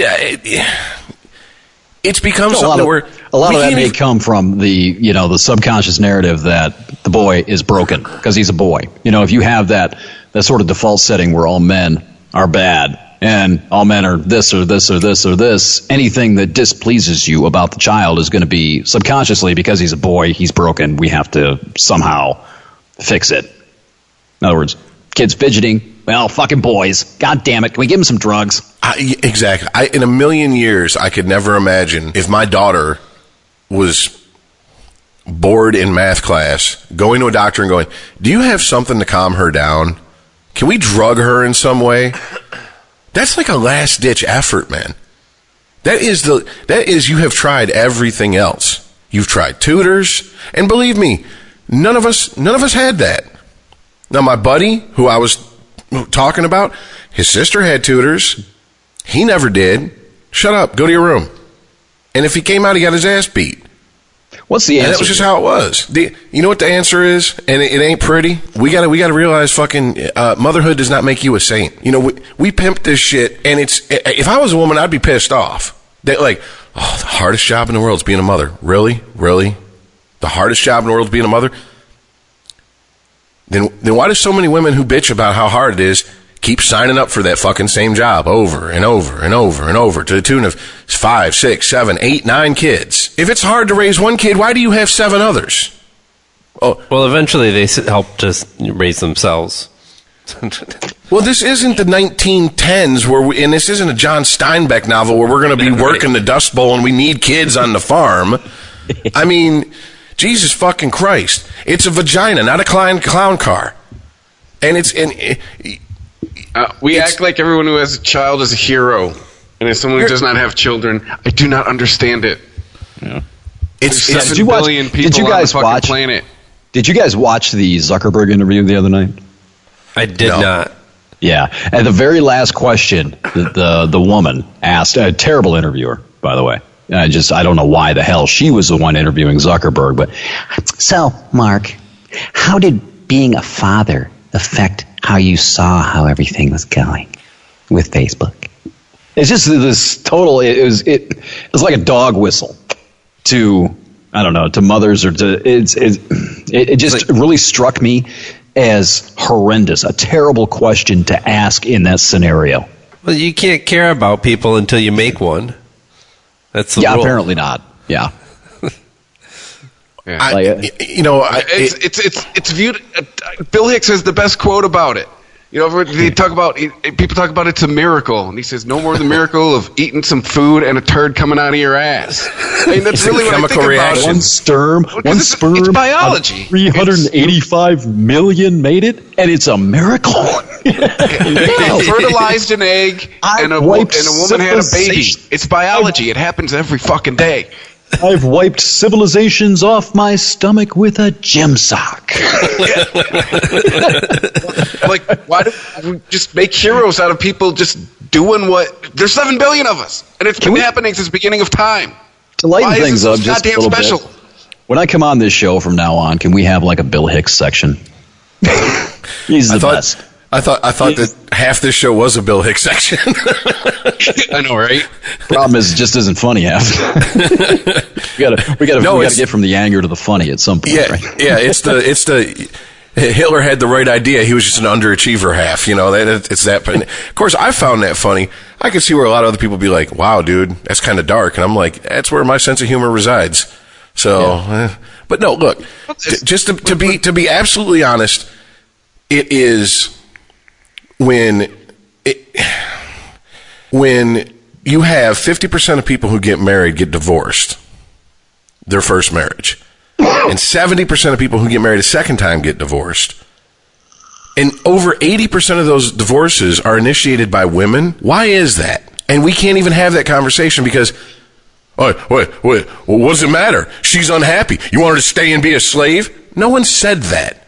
That's how your mind works because you're a stupid fuck. No one's saying that. If you're getting your ass beat, if you're being constantly cheated on, yes, fucking leave. I understand that. But I have this is the beauty of being me. I am a ugly, fat man. I am an asexual creature to so many women that they speak so freely around me, I've come to despise most of the female race. Or the female gender. Because they are the most disgusting fucking hypocrites on the face of the earth when it comes to shit. They want everything to be catered to them, but they want none of the responsibility that comes with it. Case in point, I have heard dozens, could probably almost go to 24, if I really sat down and thought about the names of women say, yeah, well, I'm going to marry him, and if it doesn't work out, I'll just divorce him and take half. Yeah. Are you fucking kidding me? No, are you not. kidding me? And they say it in front of me, and they laugh. Why? Because they know I'm not a sexual being to them, so they drop the facade. You know what you are? You're the fag hag. Kind of. Kind of. That's exactly what you are. And my buddy Corey can tell you horror stories about the fag hags that hover around him. And he goes, let me tell you something. I thought guys were scumbags in relationships. Women, way worse. Yeah. Because women do shit like fuck your brother. Yeah. We fucked a bitch at work who's going to suck our dick in the broom closet. Okay. You know, women do shit like get pregnant and then come home and say, oh, I'm pregnant and it's yours. Yeah. And then I did 18 years later, hey. Yeah. You remember the really hot chick that used to clean the radio station? Edit. No last names, please. Do you remember her? No last names. Vaguely, yeah. Oh, yeah. Anyway. That's right. Yeah, you have to call me Chris. Oh, shit. Sorry. That's how I know you. I've done that a few times myself. So. No, trust me, too. It's the transition because I have a job. Well, we all have a job. Oh, shit. I'm not used to that because I never use my real name. So I haven't put my real name on the internet in 10 years. Except when I'm buying something. So anyway, yeah. You remember her? Vaguely. Yeah. That was my... Anyway. I just triggered a memory when Chris was talking about banging the chick at work. Well, Does that make me a patriarchist? A misogynist? Well, it's... I don't know. Here's the thing, man. I can tell you this. I don't know really where the answer to all this is, but I can tell you one thing. I am not going to let anybody tell me that Spike down here makes me a defective human being. I'm done with that. I'm not going to listen to it. I am not going to be subjected to that anymore. And if that means that I have to go out and I got to vote for Donald Trump in 2020 to just tell you motherfuckers, go fuck yourselves, I'll do it. And I am not alone here, kids. You know, I like to call it bilateral reactionary extremism, identity politics, division, or unity via division of identity politics. I'm telling you, mark it down, write it down right now, write down the episode that we're in. What number are we in right now? 229. Write it down, listener. Number 229, the Irregimented Podcast. That if you don't stop this, if you don't get this under control, you don't get your ego under control, you don't get your self-fucking supremacy under control, you're going to have another 4 more years of this shit. Because I am not alone here. There are women, I'm not going to categorize every woman in this because I've talked to a lot of them that think that these feminist extremists are as batshit as we do. They're not going to vote with you. It's not for you. They're not going to be associated with you in 2020. And all your dicks and vaginas are going to get all hard and wet come November in the midterm elections when Democrats win a bunch of seats, just like the Republicans did in 2010. Remember that? And you're going to go in and you're going to step up on your soapbox. You're going to start yelling a little bit louder, "Oh, feminism, feminism, feminism!" And then you're going to wonder what the fuck happened again in 2020 when you lose, because and you're going to be partially responsible for what happens to the country if Trump gets another 4 years because you helped put him there. Right. Where's the consistency, feminists? On how come they're not going after Stormy Daniels and what's this Playboy model now that has a story about it? Karen McDougal. Yeah, Karen. Yes, thank you. I don't know because I don't read Playboy because I don't feed rape culture. Sorry. Excuse me. I'm objectifying Karen McDougal right now. Right. So like these two people are the heroes. Man's got taste. You got to give it to him. She's hot. But he's fucking well above his pay grade if he wasn't rich. Let's put it that way. The Playboy model, yes. Karen? Yes, she is hot. Stormy, not really my style. No, mine neither. But how come these people are heroes? I wouldn't say no. No, I wouldn't say no either. That's not what I'm saying. I feel like we're on the Man Show all of a sudden. We're the judges. What I'm trying to say is that Karen McDougal's an 9 and Stormy Daniels is like a 7.5. No, let's try. Fair enough. I'd agree with that. Yeah. Well, and once again, it's as long as it goes back to what we were talking about with Facebook and your data. When Yeah. it got Obama elected, it was okay. Right. But now I got Trump elected, now it's not okay. That's the people that drive me up the wall. I have a set of standards I hold myself to, which just so happens to be completely fluid and can change at any moment without notice. And another set of standards which are ironclad, which if you don't follow, you're a scumbag of a human being that I hold everybody else to. And it should be the opposite. You should hold yourself to a higher standard than you hold anybody else. But you can't rationalize with these type of feminists because the victim narrative has been driven so deep in their head, it's a part of their fucking core being. This goes back to what we were talking about earlier, though. It's the dogma, it's the doctrine, it's the religion. It's become the religion. Talking to Corey at work, I said, let me ask you a question, Corey. If you and your boyfriend get into a physical altercation and the cops show up, does automatically one of you the bad guy and one of you the good guy based solely on your gender? And he goes, no. In fact, we wouldn't even tell him we were together. We would just say we're some friends. We, things got a little heated, whatever. Because if you say it's a domestic squabble, all hell's going to break loose. I said, but do you understand where I'm coming from? That's something that you get that I don't. If a woman beats the shit out of me and I call the cops and I'm standing there bloody, and I've been in this situation, bloodied, and the next door neighbor who's sniffing around because he wanted to fuck her comes over to white knight it up, and he comes through the door, and I'm sitting there, black eye, busted lip, bloody nose. First thing, she hasn't been touched. First thing he says to me, if you touched her, I'll fucking kill you. Really? Faggot, you're going to kill me? You piece of shit.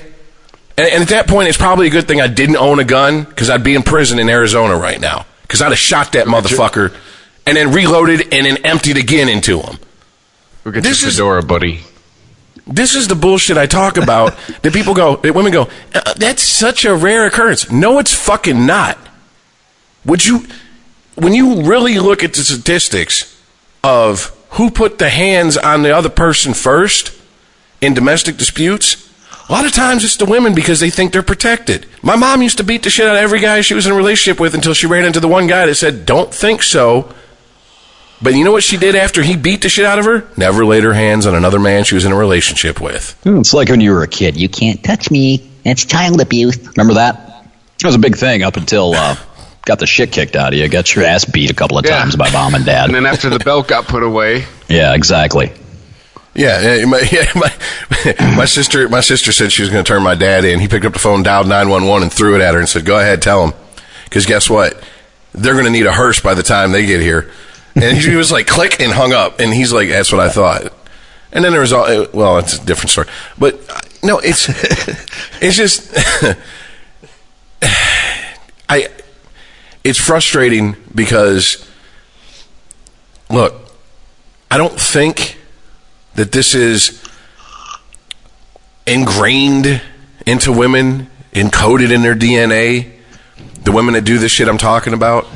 I think it's a learned behavior. I think society turns a blind eye towards it. It's just like we make jokes every time it happens, but, 35-year-old male teacher fucks a 15-year-old female student, throw his ass in prison, he's going to be a pincushion, and 35-year-old teacher fucks a 15-year-old student and the sexes are reversed, and we're like, nice. Why the fuck does this kid say anything? What the fuck's wrong with him?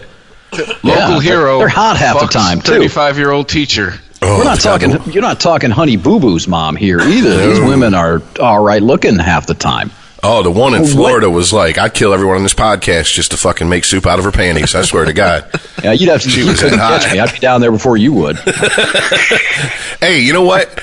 I'd like to tower her with you, Todd. Hey, you guys can stop this nonsense because you're both too old, apparently. All right? Yeah, I know, right? That's true. We have grass on the field. She doesn't want to play. Is there any one of you three that would have been scarred or damaged? No, because I'm with the Adam Carolla theory. If you beat off to it, it wasn't abuse. Oh, my God. No, that would have. I think actually, and I'm not If you saying beat this, off to it later, you're not jerking it when you're 18 and when you fucked this chick when you were 15. That is not abuse. I am not saying this to be a smart ass at all. I 100% mean this. If I had banged my 35-year-old hot teacher when I was 15 years old, it would have done wonders for my self-confidence. Yeah. Oh, yeah. Absolutely. I would have grown up probably a better human being. I'm not kidding. But once again, I think maybe it should be part of the curriculum. Local once hero, again, folks, local boy. And that's just the tip of the iceberg of things that the double standards and the pussy pass, the female entitlement, the toxic femininity. All right, that's just the tip of the iceberg of that. But we can't ever talk about that. I had a discussion with a friend, and I said, "You're female privilege," and she fucking jumped up out of her seat. There's no such fucking thing. And I said, "Really? Do you want me to list the ways that women Go to a bar. Go to a bar with no get money. privilege? You'll get drunk. No, fuck the superficial shit. Bitch, you could pop out kids, and when you can't afford them, Section 8 puts you up.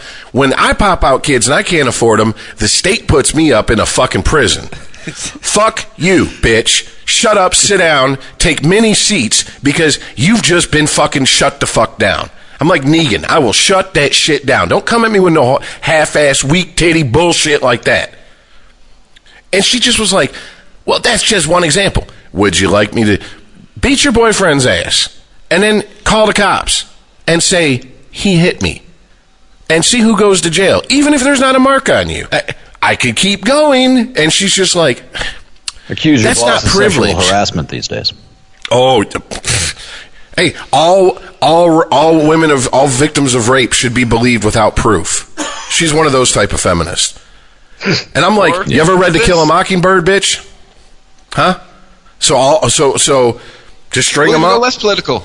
Buy car insurance. Exactly. Buy car insurance. Until you're 25? I'm still waiting for the protests for women to go, hey, we want to pay just as much. I'm still waiting for that protest. Do they have to sign up for selective service? No. I'm going to take this back into the realm of practicability. What if they are paid the same? It's just that it's accommodated for the amount of time that they will actually live. Like, guys are paid more because we're going to die sooner. You know why men die before women? So they can have some peace for a few years before she shows up. I'm going to bring this back into something tangible here. Okay. That I want to put in the thousands of listeners that you have. I want to put it in their ears. Okay? Listen to the conversation that's happening right now. We are not outliers. I guarantee it. There are a lot of people that do not have a microphone in front of their mouth and a Skype connection and a podcast network who are talking about the same things. I promise you. And if you're not careful, batshit extremists, you little green tea party feminaziists, if you're not careful, you're going to reap the results of this in about 6 years. Or in about 2 years. Sorry. Jesus Christ. Well, I'll say it again. People in the middle of the country are tired of being told they're bad people. Yep. There is a very small, but I guess well-connected online movement that I ran into called Men Going Their Own Way. I guess MGTOW for short or whatever. And it's all about guys going, I'm never going to get married or have kids. It's not worth it. I'm going to live for me. No relationship is longer than a hump and dump. In fact, relationships should probably be, banned. Not banned, but you shouldn't get into them. Go to a hooker. Look at porn online. Take care of yourself. Jerk the evil out of you. That's going to make you go, it makes sense to me to risk half of everything I own and my pension for this woman. And get it out of you, and then think clearly, and then move on with your life. And I'm like, that is a great name for a porn site. Jerk the evil out. I can't take credit for it. That's Patrice O'Neill. He said that's how come women have. He goes, women, you come internally. Come is emotional. I jerk out evil every day. I jerk out a murder every day. I'm like, I got a receipt. That's it. I was going to kill someone over that. You know? Hold on for a second. I'm gonna hop on GoDaddy and I'm gonna reserve GTEOOY.com right now. But I mean, it's an extreme reaction to it. But this is where that's not extreme at all. This is where guys who have seen that's a very practical reaction. It is. Actually. Yeah, I don't see that as extreme. I mean, I would be I was living that. I got lucky. I hit the girlfriend lottery 16 years ago. Otherwise, I would be right there. I was headed that way, consciously. Now, why do I want to put up with this bullshit? Why do I want some woman that's going to try to put me into a little fucking box, make me live up to this Prince Charming standard she got embedded with when she was 4, the white knight on the horse and all this stuff? It doesn't understand what a man is, has no concept, and wants to breed it or sort of condition it out of him. And worse, they don't care to understand. Make love to me tenderly. Fuck you. No. Yeah, Bill Maher said it best. I want to. I want to bend you over the bathroom sink today. Bill Maher said it best. There's no such thing as mutual fantasies where a handsome, iron, square-jawed gentleman rides up on a white horse, puts you on the back, carries you to the beach, and then comes on your face. It just doesn't exist. I remember that. And no, but it's really it's unfair though that girls, and I'm going to defend women a little bit here because this is sort of put into their head when they're little girls, and they're little tiny. What the what's the word I'm looking for? The standard of the perfect man and what a perfect man is supposed to be like. It's totally unrealistic. It's the equivalent. It's the male equivalent of a Barbie doll, where you cannot live up to this standard. It's not practical. That man, unless he's a really good actor, does not exist. And to expect him to is unfair to him, yeah, but it's also unfair to women to think that that's the ideal that they have to be looking for. It's terrible. You can't find it. You can't meet that standard. Stop putting that idea into your kids' heads. That's what I'm saying. That's why I have as frustrated and enraged as I can get about some of these subjects. That's why I still have compassion and empathy for a lot of women, because they didn't ask for this shit. Disney movies, romantic comedies, yeah, bullshit fucking music that is catered towards 14-year-old girls' emotions have lied to them. The difference is we tell men on a daily basis, porn lies to you. Delivered pizzas for 7 years. I've never shown up and got fucked by 3 hot lesbians. Rich, porn lied to me. You have to cut a hole in the box. In the box, yes. You're doing it wrong. I heard you ordered pizza with extra sausage. I can't do it right now, but I need you guys to remind me to tell you the Amtrak story sometime. Okay. Alrighty. Okay. Rich, the best I ever got was a woman getting ready for her job at the titty bar. That's the best I ever got. The years I was delivering pizza. Yeah, I've had women. I mean, you never got anything at the station? Hot women who came to the door in their underwear. Pizzas. Oh, okay. Sorry. And that's another thing. You are a drop dead gorgeous woman, and you come to the door in panties and a bra. You know what you're doing. This goes back to the. Excuse me, my eyes are up here. Look here, bitch. If I walked around with half my balls hanging out, I wouldn't expect 100% eye contact. You know what the fuck you looked like when you left the house. Stop shaming me for doing what you want. Just because I'm not the guy you want to look at your titties, guess what? They're on display for everybody. It just occurred to me. I had this idea. I put this idea up on Facebook last week. I was sitting here like 2 o'clock in the morning after Stephen Hawking died. And I was watching like the Stephen Hawking marathon, and I got this notion in my head that everything in the universe is based on balance, right? Everything. I mean, it's like a perfect balance between mass and space, if you count like dark matter and all that shit. Right. And it just occurred to me that this is sort of like, it's almost like the beginning, and I know we're not alone here, but it's almost the beginning of the backlash, the balance, the rebalancing against feminist extremism. You're hearing the rebalancing coming from 4 guys right now. This is the whole notion that I always come back to with the bilateral radicalization and everything. There is, for every action, political or otherwise, in nature, there is an equal and opposite reaction because nature demands equilibrium. You see what I mean? And I think that to bring this back to the general, I guess, discussion and theorem when we're talking about politics and we're talking about the bilateral radicalization, that you can swing yourself clear the fuck off to the left, but if you haven't noticed, every time you do, somebody's going to go completely equally and opposite to the right. Because there's always going to be, whether you like it or not, there's also always going to be some sort of equilibrium between the two. So the further you go to the left, the further somebody's going to go to the right. There's going to be balance one way or another. The only way to that's why Donald Trump was after Obama. That's exactly right. Black guy, we go to Trump. So what's coming that's exactly next? Right. It's exactly right. That is exactly is this where we get a woman? Right. This is where we get civil war. You are not taking it far enough, my brother. You are not taking it far enough. If you're not careful, that's exactly what we're going to get. How else can it end? Tell me. I've said this before. I freaked you guys out when I was talking about this. I think I sucked the air out of the podcast. I remember that. But that's exactly where we're headed. You keep going that way. You keep going that way. You keep pulling on that rope. The rope's going to break. The only way to exist peacefully is in the middle. Compromise. That's why I have such a disdain for these Antifa fucks. The same way I have disdain for, like, the far right militia weekend warriors who are praying for a civil war so they can finally shoot myself some darkies. You know, you people don't know what you're asking for. You think you do, but you don't. We are perfect. We're a perfect example just in this podcast. I'm not a sexist. I have nothing against women. Nothing. I think they ought to be paid equally. They ought to be free to do what they want with their bodies. Fuck who they want to fuck. I do not care. But you start talking to me like I'm subhuman, we got a problem. And that's it.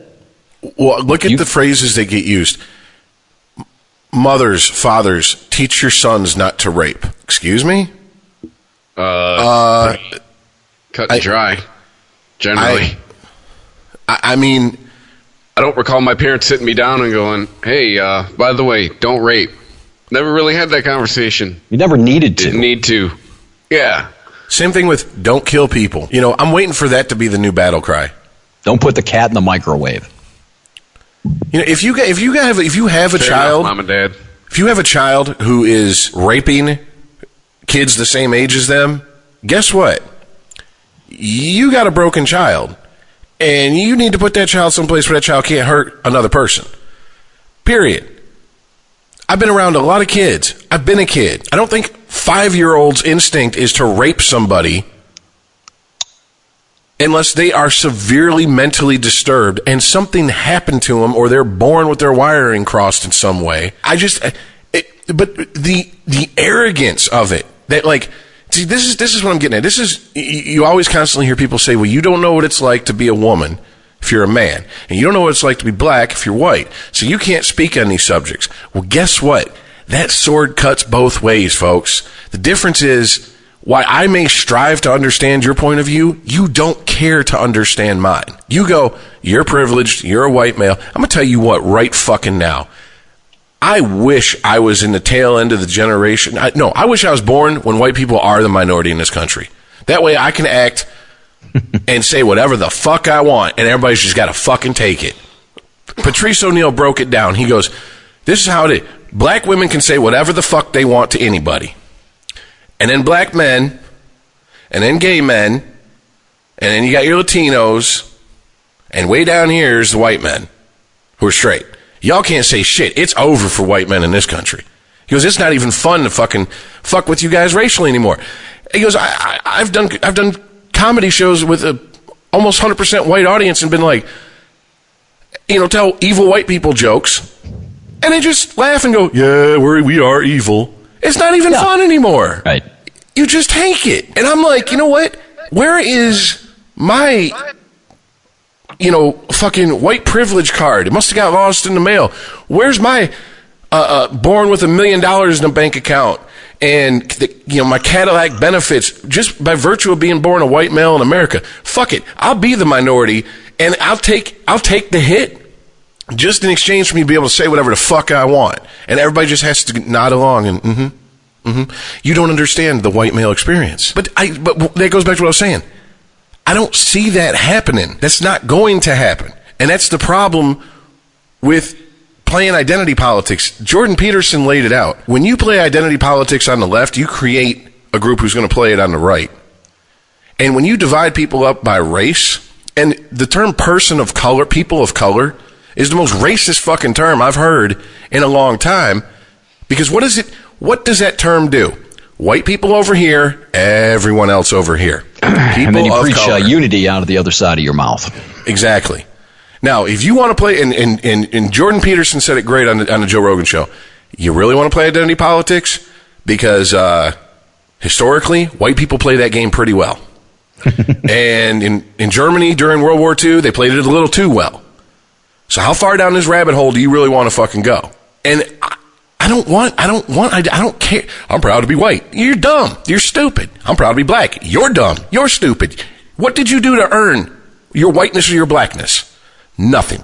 You are proud of nothing that you accomplished. You are proud of a consequence of your birth. That's it. Well, right. It's like what we were talking about on a previous episode about being proud to be an American. Like, I feel like I am lucky to be born in America, yep. And I can be proud of things that my country does or represents that I identify with, that I think are positive. And it's the same thing with race. You can be proud of what how you identify with your people and what you feel like they have accomplished. But just to be proud to be something it's just not even logical, is it? No, it's tribalism. No, it's like being proud to be a man or That's a woman. all it is. Same things. No choice. You were born. That's what happened. Right. I said this to a friend of mine, and he's a black guy, and he was like, he said, I cannot remember exactly what he said, so I'm going to paraphrase. Basically that he doesn't get this, the white people that go, well, how come you can say black pride? You can say Latino pride or La Raza and all this, but if you say white pride, that's horrible. And I'm like, it's all stupid. I'm like, DeMarcus, let me ask you a question. You're a touring musician making a living playing music. Did you get that because you're black? Did you get that because I don't know. Does he play bass? Drums, sings, and guitar. But no, I mean, South Park. Yeah, I know. Token, you're black. There's a bass in your house somewhere. But no, I'm like, you got it because of your talent. The hours of work you put in, constantly playing for free, going to open mic nights and sitting in with any musician that would let you sit in with them, putting your name out there. Stop. Where the fuck is your self-esteem to think that you got this from anything else besides what the hard work you put in and maybe some dumb luck? I will say, I'm not one of those people that say there's no such thing as luck, you make your own luck. Bullshit. I've seen people who just through pure fuckery have ended up in careers that have set them up for life. It was just a coincidence of right place, right time. And they'll be the first ones to tell you, I didn't work hard for this. Someone saw me do something. They were like, hey, you're pretty good at that. You want a job? 3 years later, I'm making six figures. Or more commonly, just you seem like you're okay, and you know this person who already works for me. Do you want a job? You know what gets you a job quicker than a piece of paper from a college? Knowing somebody who works there. Yes. Absolutely. That's it right there. And you don't even have to know him well. And I obviously can't read my buddy's mind. I don't know if he took it, if he was just agreeing just to get the subject changed, but he said, you know what, I've never really thought about it that way. Everybody should be more proud of what they've accomplished than accidents of birth. And that's where I said, how pissed off would he be if they were like, if he found out, well, no, you got the gig because we needed a black drummer. Exactly. That would piss him off more than likely. I'm guessing. I don't know the man, but that he wasn't judged on his merit.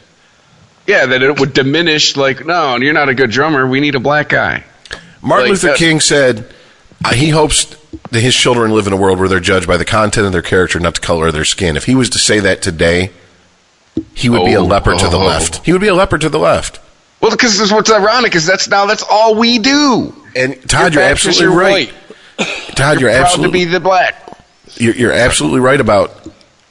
I've said this before, and people shake their head, or they go, "Oh no, that's your white privilege talking. You're coming from a place of privilege. You don't know what you're talking about." And I'm like, okay, well then fine. I'm coming from a place of privilege, but can we try it? Because this rushing to the far edges of the fucking scales and constantly tipping back and forth doesn't seem to be working. We're 50 years removed from the 1968 Democratic Convention riots. We're 51 years removed from the fucking race riots in 1967. And by the American people's opinion, we are more divided racially 50 years later than we were at that time. Something's not right here. Why don't we try move into the middle a little bit? If everyone's, on the opposite ends and constantly trying to get power over the other side, there's never going to be any balance.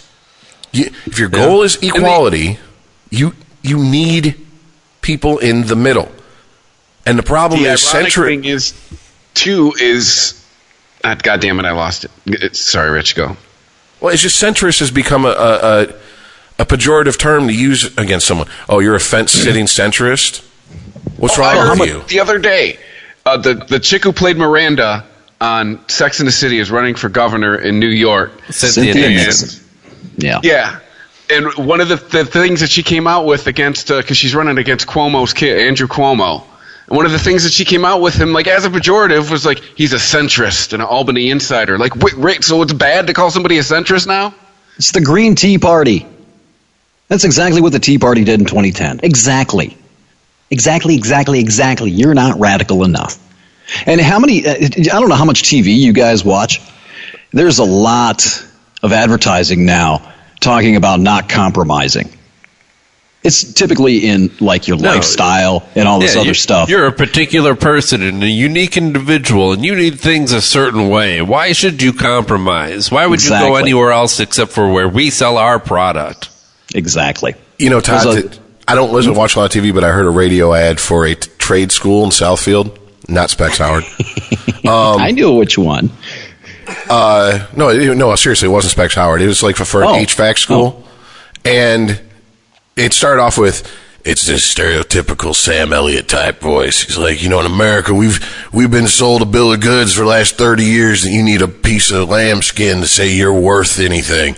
We need to get back to teaching people trades, and that's what we do at this school in Southfield, Michigan. And if you got a problem with that, you can come find us in Southfield, Michigan. I was like, that motherfucker just threatened the audience. He did the equivalent of, do you want to go? Do we need to step outside and handle this? In a fucking radio ad. Yeah. I'm like, you got to be kidding me. Why would you? And ironically, in Southfield, you'd think that kind of attitude would be more for Wixom. Fuck, Wyandotte, downriver somewhere. But why that's where we're at, to where this mentality of, if you're not college educated, then you must be a blue-collar, Trump-supporting, America-loving, pickup truck driving redneck with a bunch of fucking red man stuffed in your cheek. And it's just, are you serious? Those are my two choices in this country. I choose none of the above. How about that? You know what I choose? Fuck it. I'm going to choose to drink, smoke, probably start shooting heroin, smoking crack. I don't give a fuck. And I'll just take myself out of this bullshit. Oblivion's better than this nonsense. It really is. Gospel of Joshua. Only a winning move not to play. I kind of agree with that. That's why. No, I'm not kidding. I mean, it's what alternative is there? Seriously, if you look at it, you look at where we are on the right. Okay, now I guess we're talking the political spectrum here. We're talking about which religion you're gonna choose, the right or the left religion. You've got Trumpism, pseudo-fascism, protectionism, or you've got the increasingly radical left, the Green Tea Party. Now, I mean, who do you choose? This is exactly what's going to happen, kids. The left is at the very beginning of where the right was in 2009. This is the Tea Party on the left. It is the Green Tea Party. They're starting to primary. They're starting to eat their own. They're starting to radicalize and move to the extreme left. So you're going to have a choice.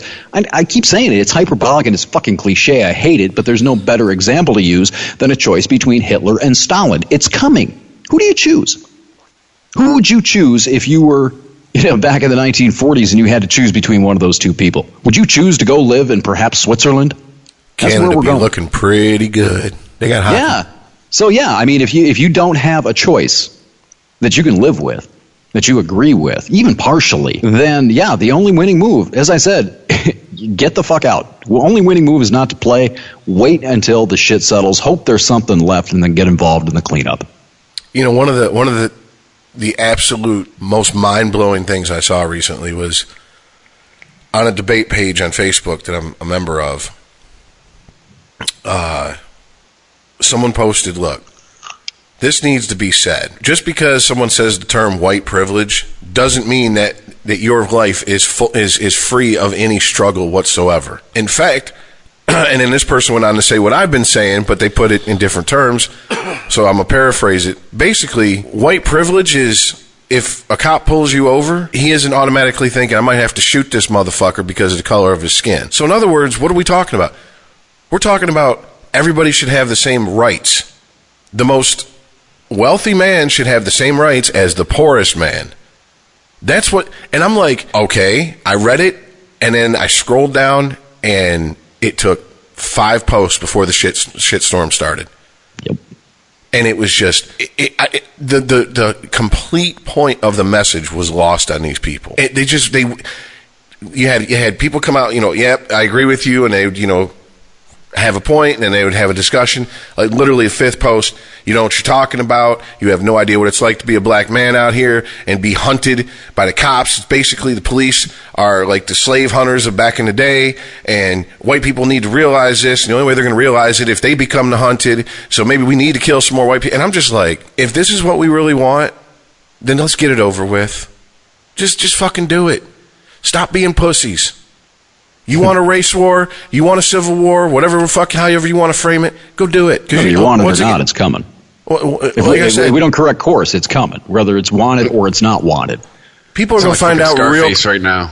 People are going to find out real quick that all of this bullshit fantasies they have of them starting the revolution and standing at the end holding the flag up because over all the dead bodies and carnage because they survived. No, you're the tip of the spear. You're going to die first, motherfucker. Ask the people who hit the beach at Normandy, whose boots hit the ground first. Look at the survival rate of them. That's you.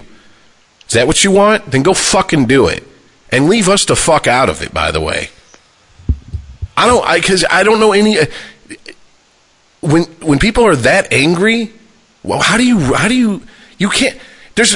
I need to stop saying how do you get through to them. You don't get through. Don't. It's the Dennis doctrine, baby. You give them what they want until they don't want it no more. You just disconnect. You can't engage it. It's like engaging a 2-year-old over Santa Claus. Have you guys been following the news on this the bomber in Atlanta that they eventually Austin? Austin, I'm sorry. Yeah, I said Atlanta. Yeah. Pardon me. The so bomber in we Austin. All just answered your question. Right. Yes. That I'm sure we're all familiar with the story, but since they've located the bomber and he's since blown himself up and left no sort of manifesto and no clues as to what his political affiliation might be, it seems to be a real puzzle for people. Like that's what the big question about this now is, like, what made him do it? Yeah, maybe he's just an asshole. We didn't used to have these stories about like Son of Sam, right? He was just a fucking psycho. We weren't after, after he was maybe caught. He's just an asshole that wanted to kill a bunch of people. Like, why is it never on the table anymore? Right, but there must be some sort of, there must be something going on here that we can attach our own political cause to. This guy was radicalized by somebody. Yeah. This guy had some sort of agenda. Well, one of the first things I saw was that he had posted some anti-abortion, anti-gay marriage stuff on the internet somewhere on Facebook, I think it was. That was the very first thing I saw. And so naturally, yeah, it's, oh my God, another redneck got to blah, blah, blah, blah, blah, blah, blah, terrorist. Yeah, but why is it you have to, you're right, the default position is to look for that. Yeah, what was the tweet that I sent you guys through Messenger from Chloe Bennett, who is an actor on a show that I can't stop watching for some reason, Agents of S.H.I.E.L.D., and she says that in response to this bomber being a white dude, that isn't it interesting that since the election of Trump we've seen more people die at the hands of white men than we have at so-called radical Muslim terrorists. Jesus Christ. I mean, ignoring the fact that that is also true for every single prior president. That is true throughout history. Okay, you know what, bitch? Remember the I know that you were raised.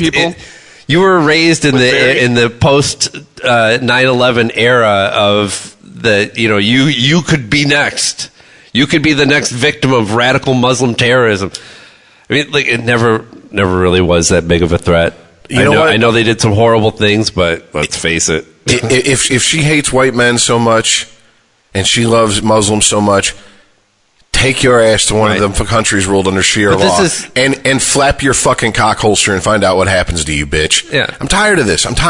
Stop acting like because a white guy goes nuts. First of all, here's the beauty of this story. I was listening to NPR all week before they caught the guy. And at first, because it was people of color, a.k.a. code word for not white, they got bombed, it's racially motivated. And then he set up the tripwire in the affluent white neighborhood, and NPR didn't know what to fucking do with themselves. Yeah. They did not know how to report it with the spin that they wanted to fist fuck into the story. There was definitely a narrative early on that the bombings were targeting black people because they needed, even before they knew anything about this person who was planning these bombs or mailing these bombs, there had to be some political story there. Yeah. There had to be a reason why Trump was responsible for this. It's like the article that you posted that you tagged me in, Todd. Yep. I posted the 10-minute clip of Sam Harris and Ben Affleck on Real Time, so people would have context, and they wouldn't go, "Whoa, I'm going to hop on one side because I like Sam Harris or I like Ben Affleck." No, watch it and realize that as I watched it, after I got done cringing about Ben Affleck going, "That's so racist to say Muslims are not a race. Stop, you fucking idiot." After I got done cringing about that, I was like, I almost felt sorry for him because I'm like, dude, you're trying way too hard, man. Yeah. Way too hard. Why is it so hard to accept? First of all, are we a nation of 5-year-olds? Yeah. Because anytime something happens, someone goes, I have a friend on Facebook. I get along with her, love her as a person, but she drives me nuts with her bullshit. Anytime there's a shooting or a bombing or anything, that's a white terrorist. Yeah. Okay, but when some fucking dude with Elijah Muhammad drives a fucking bus into people over in France, I don't see you saying that's a Muslim terrorist. That's a person of color terrorist. You don't give a fuck about reality. You just want to go, white people do it too. Yeah, guess what? Crazy people come in all colors and flavors. People are fucked up. It's not shocking, is it? Who's shocked by that? If you are, eat a Tide Pod or 10. I don't know what to fucking tell you. Because, and to watch this story on NPR over as they report it day by day by day, I was just like, the hypocrisy and the pushing of an agenda and the framing of a narrative is blatant. And how the fuck can no one call them on that? Well, you got to understand. This goes back. I don't know if you guys listen to the Capitalist Media 101 podcast I put together at escapingthecave.com. But I got into that. A little bit. Now, if you're criticizing the media narrative, you and I have talked about this, I think, off air too, Rich, that they have to do this. The media has to package their product to an audience, or they go out of business. You understand? People who listen to NPR expect that. And if they don't get that, they'll stop listening to NPR and go over to MSNBC. They have got to. It's a marketplace. They have to put together a product people want to consume. So I made the argument in that podcast that it's not the media's fault. They have to exist. They have to. If they don't, they die. If they don't put together a product that you will consume, you being the listener, these thousands of unregimented listeners, if they don't put together a product that you're going to listen to, they go away. They cease to exist. Right. So you want better content, then you have to be a more open-minded person who's willing to be challenged every once in a while. Yeah. Well, yeah, exactly. But the problem is that people don't want that. Yeah. See, if they did, this drives me nuts when people start talking about the conspiracy theories, the media, the mainstream media conspiracy theories. They're putting together this bullshit content to keep us dumb and docile. That's horse shit. That's what you want. The media gives you what you want. The media doesn't drive us, kids. It reflects us. It has to. I know. And once again, I forget sometimes, and I go tilting after windmills. We get what we deserve. This is what sells. This is what we obviously want, no matter what we say. Exactly. And nobody's ever going to say it. I want news tailored to my beliefs. No one will ever say that. They can't. Maybe if they did, I can respect that. We kinda. It goes back to something that I've been pushing for years on this show. We need to have honest conversations. When we all know where we all stand, we can deal with each other a lot better. Why would people do that? Why would people do that, though? It's so much easier to congregate yourself in a virtual mob who agrees with everything you say and point fingers at the other guy and call him evil. Makes you feel better about yourself. It's a lot of work to have a real conversation and to try to understand both sides of an issue and come to the truth on it. Or at least as close as you can. That takes work and effort. Cognitive effort. It's so much easier to just sit here and surround yourself with friendly voices and friendly faces and point at the other guy and say they're evil. They're trying to take America away from us. Let's go take it back. Let's go get them. I guess I don't know. I'm trying. I don't know what's wrong with me then. I guess I'm a defective human. Well, because I'd rather surround myself with people who challenge me. No, but you could say that we need to have an honest conversation about whatever the subject may be. The problem is that these people are having what they consider to be honest conversations because they honestly believe their own bullshit. That's true, too.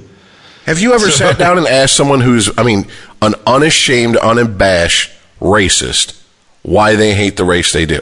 Be whatever race. No, never have. I've had one conversation like that, and it was eye-opening because while I didn't agree with his outlook on the world, I began to understand why he had that outlook.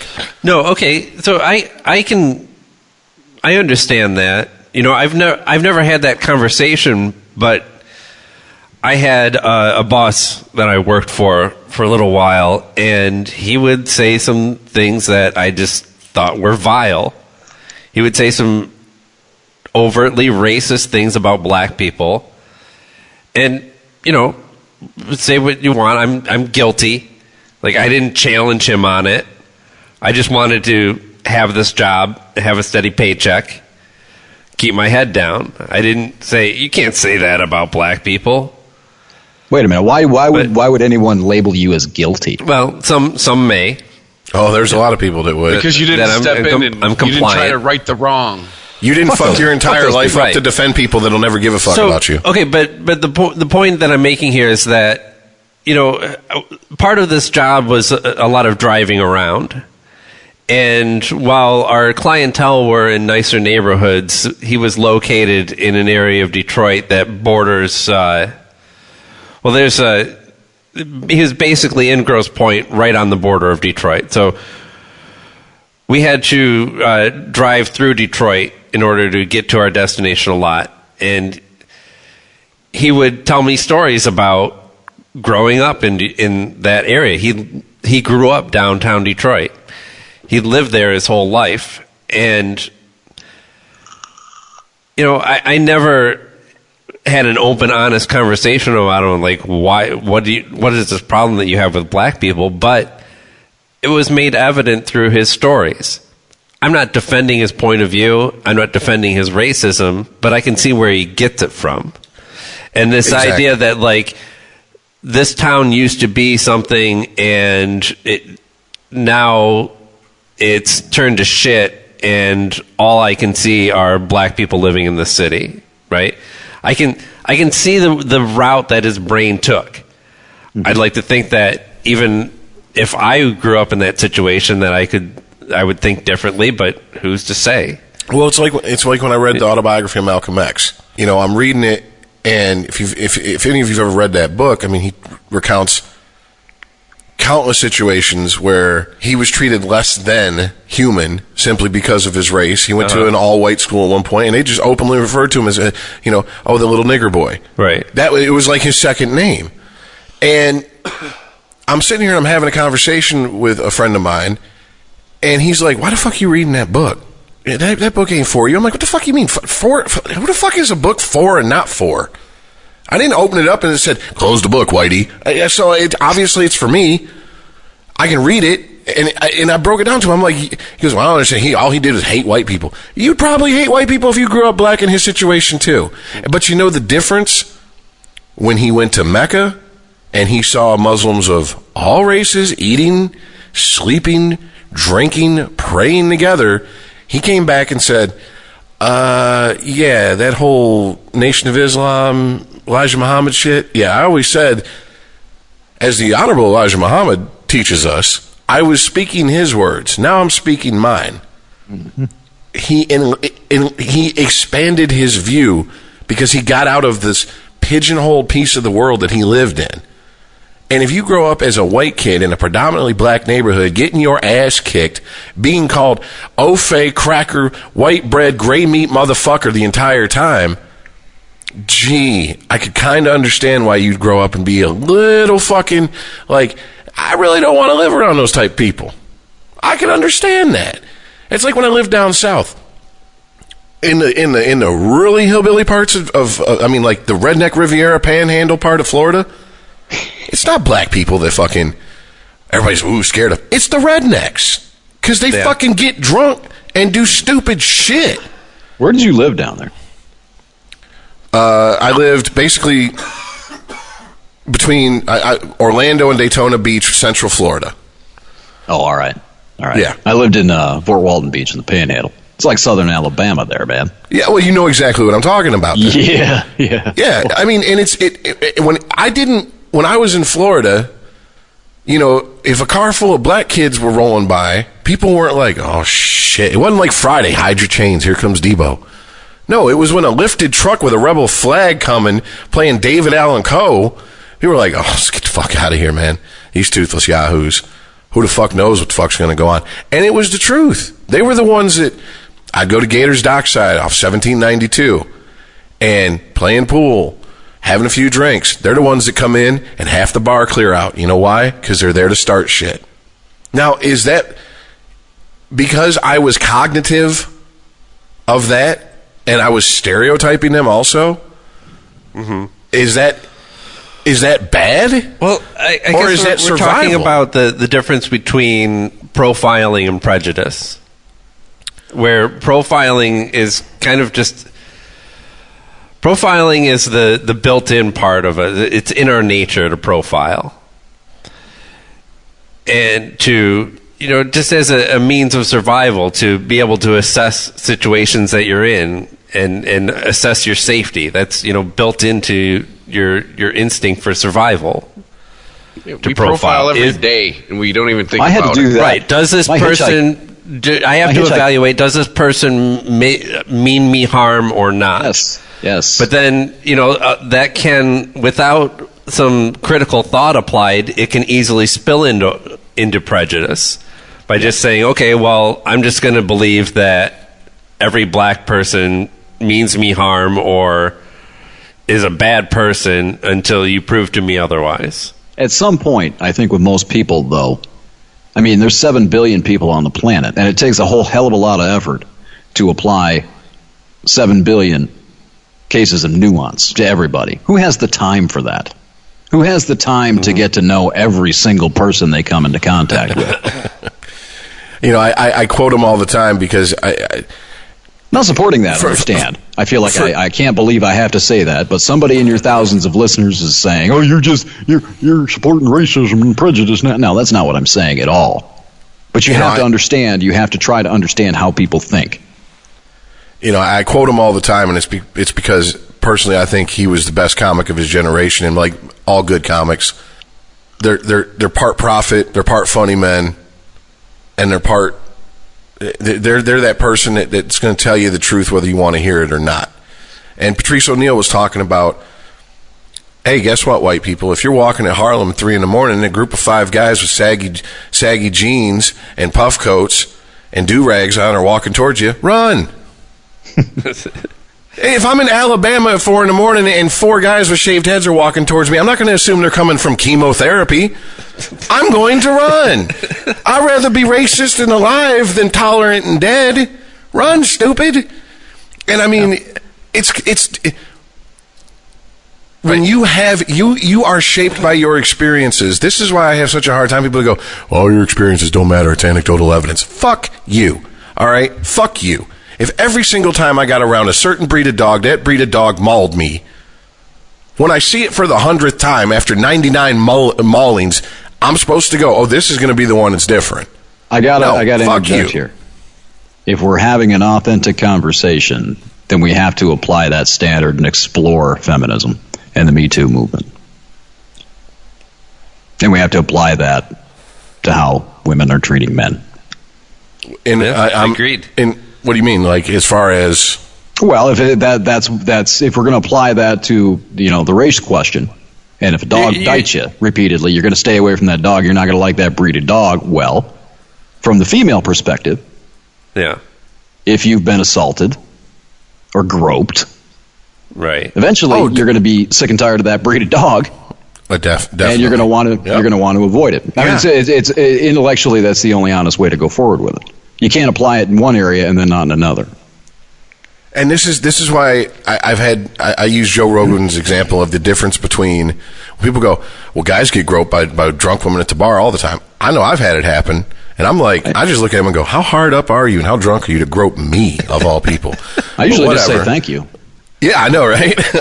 I'm gonna give you 10 minutes to get your hand off my dick.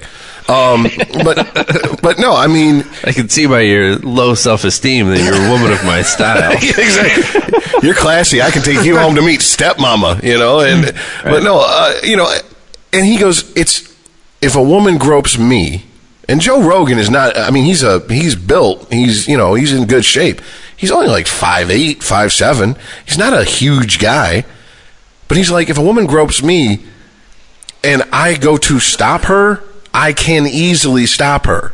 If a man gropes a woman, there is a power dynamic there that, oh shit, he might overpower me. Right. I understand and totally get that. And that's how come I get more pissed at the guys who are like, man, so what? So I grabbed your ass. Cocksucker, do you understand that you just planted a seed that all men, and now I have to pay for your sins because you're an asshole. What you're going to do is you're going to go to the bar and you're going to grab 100 women until the one who has low enough self-esteem and or is drunk enough fucks you because you don't care. That's how wide of a net you cast. I get to deal with the 99 other damaged fucking goods that you let loose on the world because you can't keep your fucking hands to yourself. Now so I'm a rapist. Who do we apply? How do we apply this? So we're talking about feminism. All of us were talking about this, and we're, being men, we're sick and tired of being generalized with every fucking male snake out there by these radical feminists, right? Uh-huh. We expect nuance. We don't want to be pigeonholed. So do we apply that and then have to deal with the nuance when it comes to race, or do we accept it? As far as, if you get bitten by a breed of dog, I mean, I like that example because I think that sort of emotionally fits. So if you've been bitten by a dog several times, you're not going to like that breed of dog. So do we take that and then apply that same standard to how women are treating men now. Which is it? It can't be both. We can't have a double standard here and have any sort of intellectual honesty. See, but that's where I absolutely understand why women are like, you don't understand what it's like to be a woman and be in a situation where you're like, oh shit, I don't know if I'm safe. I've had female friends explain to me, I've been at parties where there's 4 or 5 girls and there's like 20 guys. I'm not afraid of all 20 guys, but usually there's 1 or 2. I'm like, don't let him get too, keep him away from me. Right. I've had it happen to me. I've had girls come up to me and be like, can you do me a favor? Can you just like start talking to me? And I'm like, yeah, why? Because that guy's a fucking asshole and he's not taking no for an answer. And I'm like, all right, I get it. I understand that. My problem is when it turns into, I want vengeance on all men for what a handful of men did to me. When you know damn good and well, not every man you've ever dealt with has done that to you, period. I know damn good and well, not every woman is going to do to me in a relationship what has been done. Because I've seen relationships where it doesn't happen. But there are red flags that I now recognize that I didn't know before. And when I see them, I put my hand over my wallet and I back away slowly, no sudden movements. Because you don't know what the fucking bitch is capable of. Mm-hmm. I mean, seriously. I've been in a relationship with a woman who got into an argument with me. And I'm talking just a heated argument. Voices raised, some cuss words thrown around. And her way of winning is she punched herself in the face and said, I'm going to call the cops, tell them you did that to me. And I was like, bitch, you got to go. That was the end of that. That was... She fight clubbed him. End of it. Because if you're capable of that, what else are you capable of? I wonder if she got a bunch of round-trip airfare tickets, too? Jesus. I mean, I was... This black baby is yours. I mean, I've taught... all my friends know this. I was in a relationship. It was a rebound relationship. I rushed into it, and I did the typical dumb guy move. I put myself completely... I went to go play an away game. I moved in with her across the country, got in a relationship, and this bitch was psycho. I did not vet her well enough. I did not know her history. I did not know that she had ran over one of her ex-boyfriends, had shot at another ex-boyfriend. I didn't know any of this until I was already knee-deep in this relationship. Fuck that. Neck-deep in this relationship. And she started beating the shit out of me. This is the chick I was talking about with the next-door neighbor who had the white knight and come over. If you touched her, I'll kill you. Uh-huh. And, I mean... just to be fair, I was fucking way above my pay grade, looks-wise. She always had guys sniffing around her. For whatever reason, that didn't bother me. And I guess that was the reason she was like, okay, we can do this, and settled for my goofy-looking ass. But then when I got in a relationship with her, I'm like, oh, this is why you're constantly looking for a new guy. Bitch, you're crazy. And it got to the point where I was with her for, I went through everything, every story you hear about a battered woman goes through. I tried everything. I was, okay, maybe if I do this, she won't get so angry and she won't hit me. No, that's not working. Okay, maybe if I step this up. No, that's not working. Okay, maybe if I play it more aloof. No, that's really not working. Now she's kicking this type of woman who yelled you keep going back to the problem is that you can fix this somehow. Exactly. We would watch TV. This is a honest to God true story. Flipping through the fucking channels on TV, and some Pam Anderson movie was on, and I must have paused a little too long for her liking.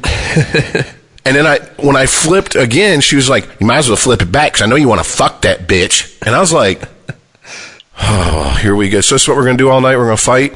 Wrong thing to say, because she went from 0 to nuclear like that. Next thing I know, I'm getting fucking smacked upside the head. And I mean, this bitch would ball her fist up and, I mean, fighter stance, square off, leg back so she could get her hip into the punch. Fight me. And she would go, hit me back. Faggot, pussy, hit me back. What's wrong? Why won't you hit me back? And I'm like, bitch, because I'm not going to prison. That's why. Because if I start, I won't stop. That's why. And so finally, I had worked. I had saved up enough money. Woke up one morning. She went to work. I packed my shit. I put it in my car, and I headed back to Michigan. Gone. No note, no nothing. This bitch tracked my grandmother down, calling her. I need to talk to him. And my grandmother was like, I wish she'd have handled it a little bit better because it made me sound like a huge loser. She didn't want to, because, she didn't want to give out my phone number. She goes, he doesn't have a phone, and hung up. And I'm like, you couldn't come up with a better excuse? Say, like you don't want nothing to do with your trifling ass. Click. I don't have a phone. Thanks, Grandma. I appreciate that. It was at least an offensive move, all right? Then what she did. One for Grandma. Then what she did, when the phone bill came in and she got the New York phone number of my daughter's mother, she called my daughter's mother and told her a bunch of bullshit. And so the next time I called to talk to my daughter, I started getting stonewalled. And I'm like, why can't I talk to my daughter? Why don't you go ask that bitch in Arizona why you can't talk to your daughter? I found out what you were doing. And I'm like, this bitch is going to haunt me for years and years and years. One bad decision to be in a relationship. I understand what it's like for a woman to be in that position. I get it. But I also know a lot of women who get into relationships and they think, I'm protected because I got a vagina. I got my pussy pass. And I also know a lot of guys who are like, nah, bitch, I don't play that. You're going to hit me like I'm a man. I'm going to treat you like a man. And that's the way they carry it. And it's not black or white. This is nuance, like you said, Todd. I get it. We have to apply it here.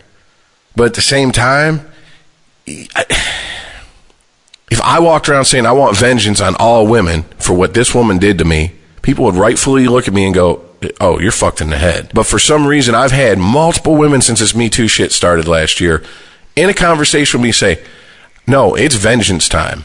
I want vengeance. It's time for a reckoning. You men need to pay.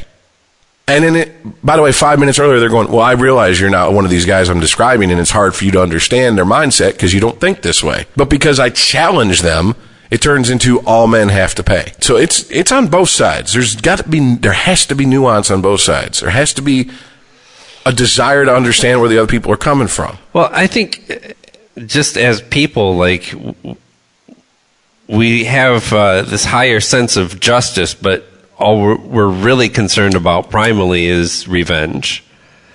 And I wish I could remember the source, but there's a story about entertainment and how in movies, even in stories where the hero is supposed to be ultimately good no matter what, and the story is about, like, we'll take Superman for example, right? This is he stands for truth, justice, and the American way, right? And he just wants to set things right.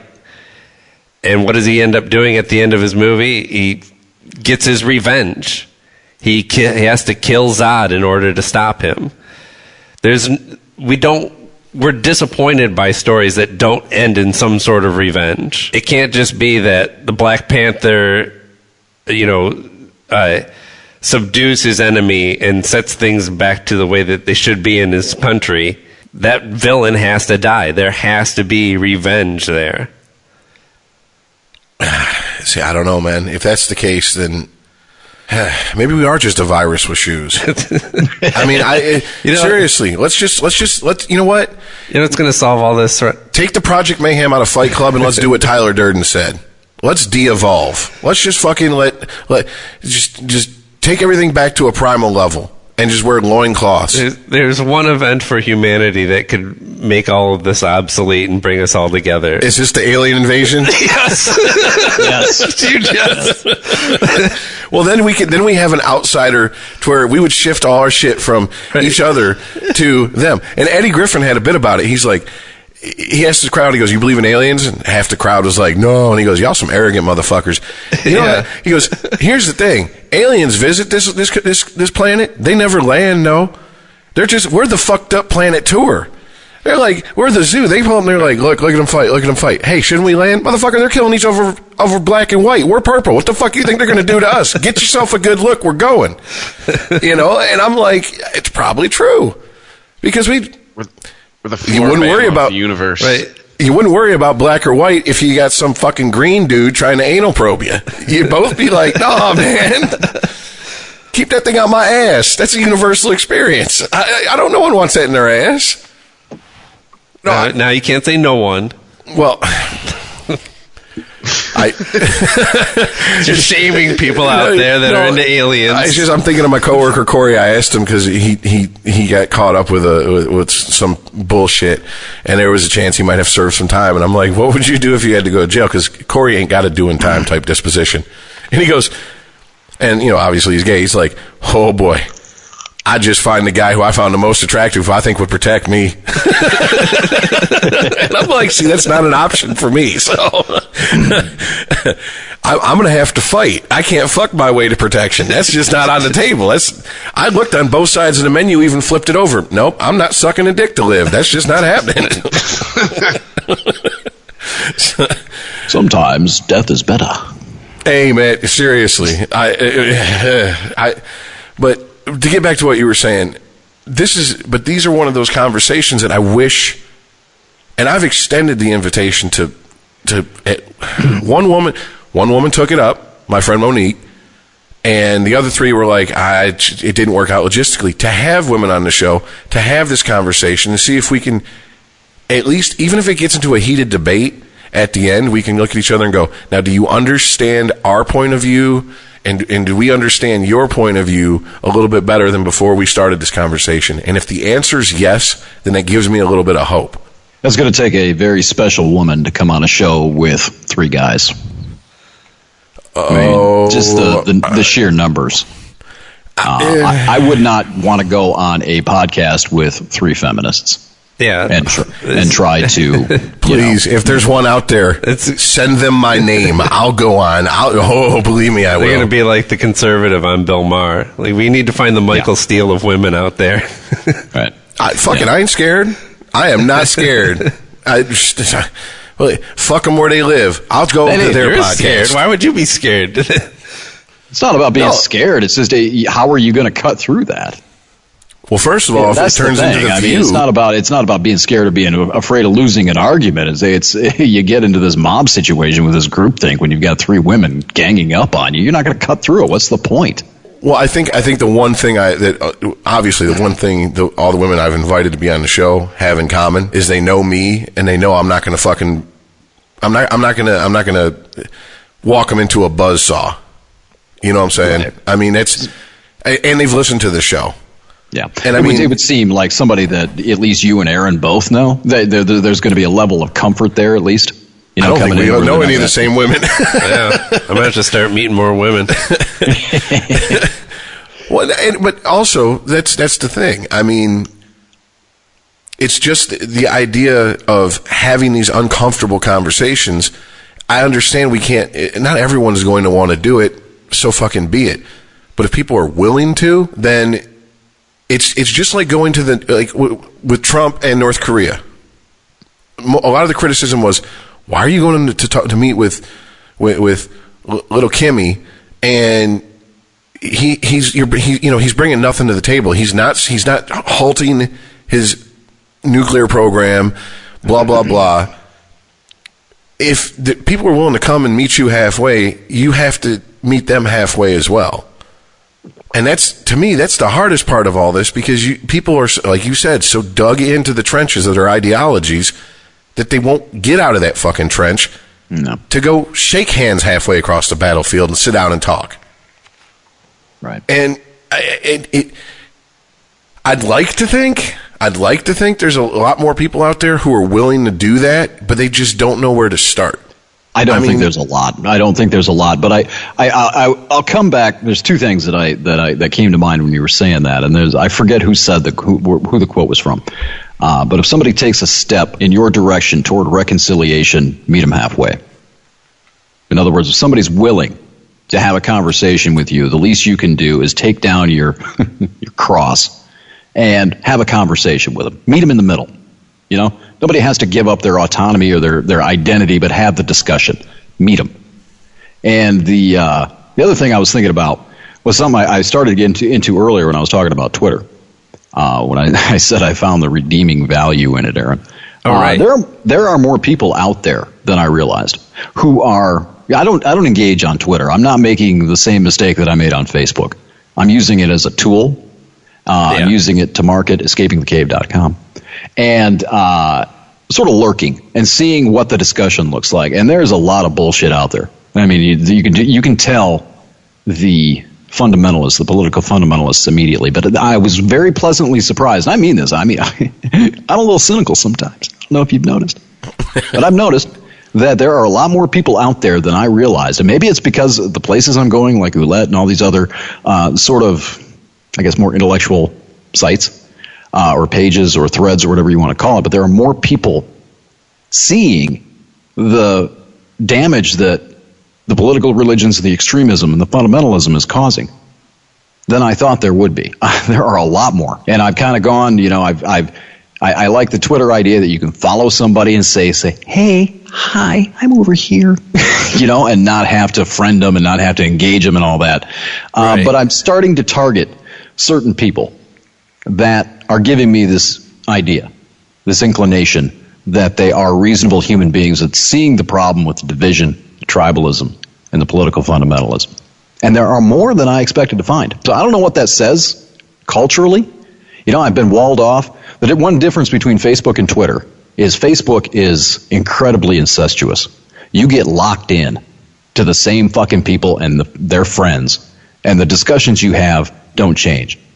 Twitter, on the other hand, I didn't realize this, but it's more wide open.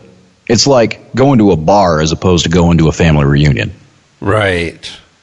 You know what I mean? There is some redeeming value in there, but you have to know how to use it, I think. You can't get involved.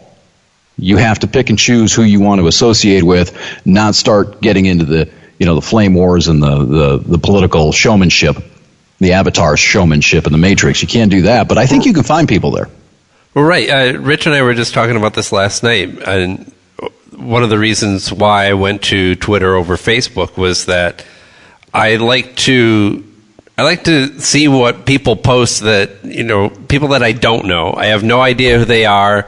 Right. Or what their, you know, political agenda may or may not be, or, you know, they're not famous or anything. I just like, you know, especially people from other countries and shit. I told them that I follow people that post in languages that I don't even understand. But right. If I was to keep that up on Facebook, which I did friend a lot of random people on Facebook, but unless I engaged with them, I wouldn't know what they were posting unless I actually went, oh wait, what about that Japanese guy that I friended for some reason? Right. What? Let me go directly to his page and see what he's posting. Whereas on Twitter, I get all of that shit. Yeah. It sounds like Twitter. Oh, I'm sorry. Go ahead, Dan. No, I'm actually going to toot your horn a little bit, Rich, because when I came on the podcast before I went to Peru back in November, I was I was done with social media. I mean, I was railing against, I called it the social, I still think it's a social media disease. But I think you were right in a sense, Rich, that, and I think you too, Aaron, I think you actually made the same argument back then, that it may be redeemable. That we may just be early on. I've got this thing coming up on my podcast this hopefully this weekend. It might actually drop the same day yours does. Sorry about that. At escapingthecave.com. That is, I call it we're cyberspace monkeys. I may have mentioned this on another show. We don't know what the fuck we're doing with all this. And I'm getting the idea, more so I think than I had in November, that we're evolving it. That I think this Facebook controversy, this crisis that Facebook's going through, maybe it's MySpace moment where it just sort of begins to wither and die.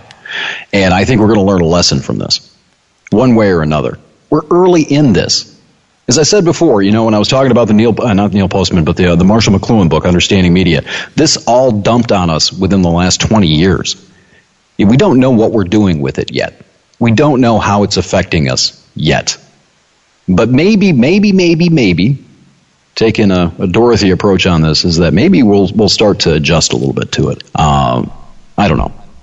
Well, but I love the term cyberspace monkeys. That is perfect. Thanks. We're spamming the can on social media. Yeah. No, I think when it comes to Facebook, first of all, has lasted way longer than I thought it ever would. Any other form of social media that I was ever a part of could have came and went 2-3 times, some of them, in the time since Facebook's been around. And, every time I hear, this is the death of Facebook, when your grandma has a Facebook page, right? No, none of the kids are going to want to be on it. But I don't know if Facebook's ever going to. But everything ends eventually, obviously. I don't want to get into that existential discussion. I think it's going to evolve into people are going to use it as a way to keep in touch with people, to keep people at arm's length, but still within reach. But does that make sense? And also let the ones that you want to be closer to in. It is useful for that. I think you and I, Rich, have a pretty good a template for a Facebook relationship. We can talk to each other, we can get on Messenger, and we can interact via these posts and everything, but we don't have to. Everything that I post, you don't have to be involved in. Everything you post, I don't have to be involved in. I don't have to be involved with your fucking friends. You don't have to be involved with my fucking friends. That's where I think it's useful. I thought for a while this week that I was going to just delete it. That I was going to delete all my, just sort of out of reactionary reaction. And I'm not going to do that. I like Messenger. I like being in touch with people that I want to be in touch with. I like being able to contact these folks without having to get on my phone or text them. It's a useful tool as long as it's used as a tool. It's when it kept all of us in touch. It has. That's the only reason I'm here, man. Yeah, I contacted.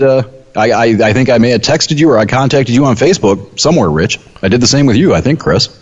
Yeah. So, yeah, it's not useless. Well, and it's funny because, God damn it, dude, it's kind of like there's some parallels in our life, and I don't know why. I'm just going to chalk it up to just fuckery and coincidence. Bad luck on your part. In the last week, I've vented on Facebook a few different times, and I've had some people who are on the fringes of friendship come in and start just hard charging right at it. And I'm like, okay, I'm almost to the point where I'm going to have to post this. And I was going to do it earlier tonight, and I said, you know what, I'll just let it lay. And if it happens a third time, then obviously I need to make this clear to people. I post on Facebook either to amuse myself or to vent shit that no one else wants to hear or they're tired of hearing me say. And it's just a mental dump is really what it is.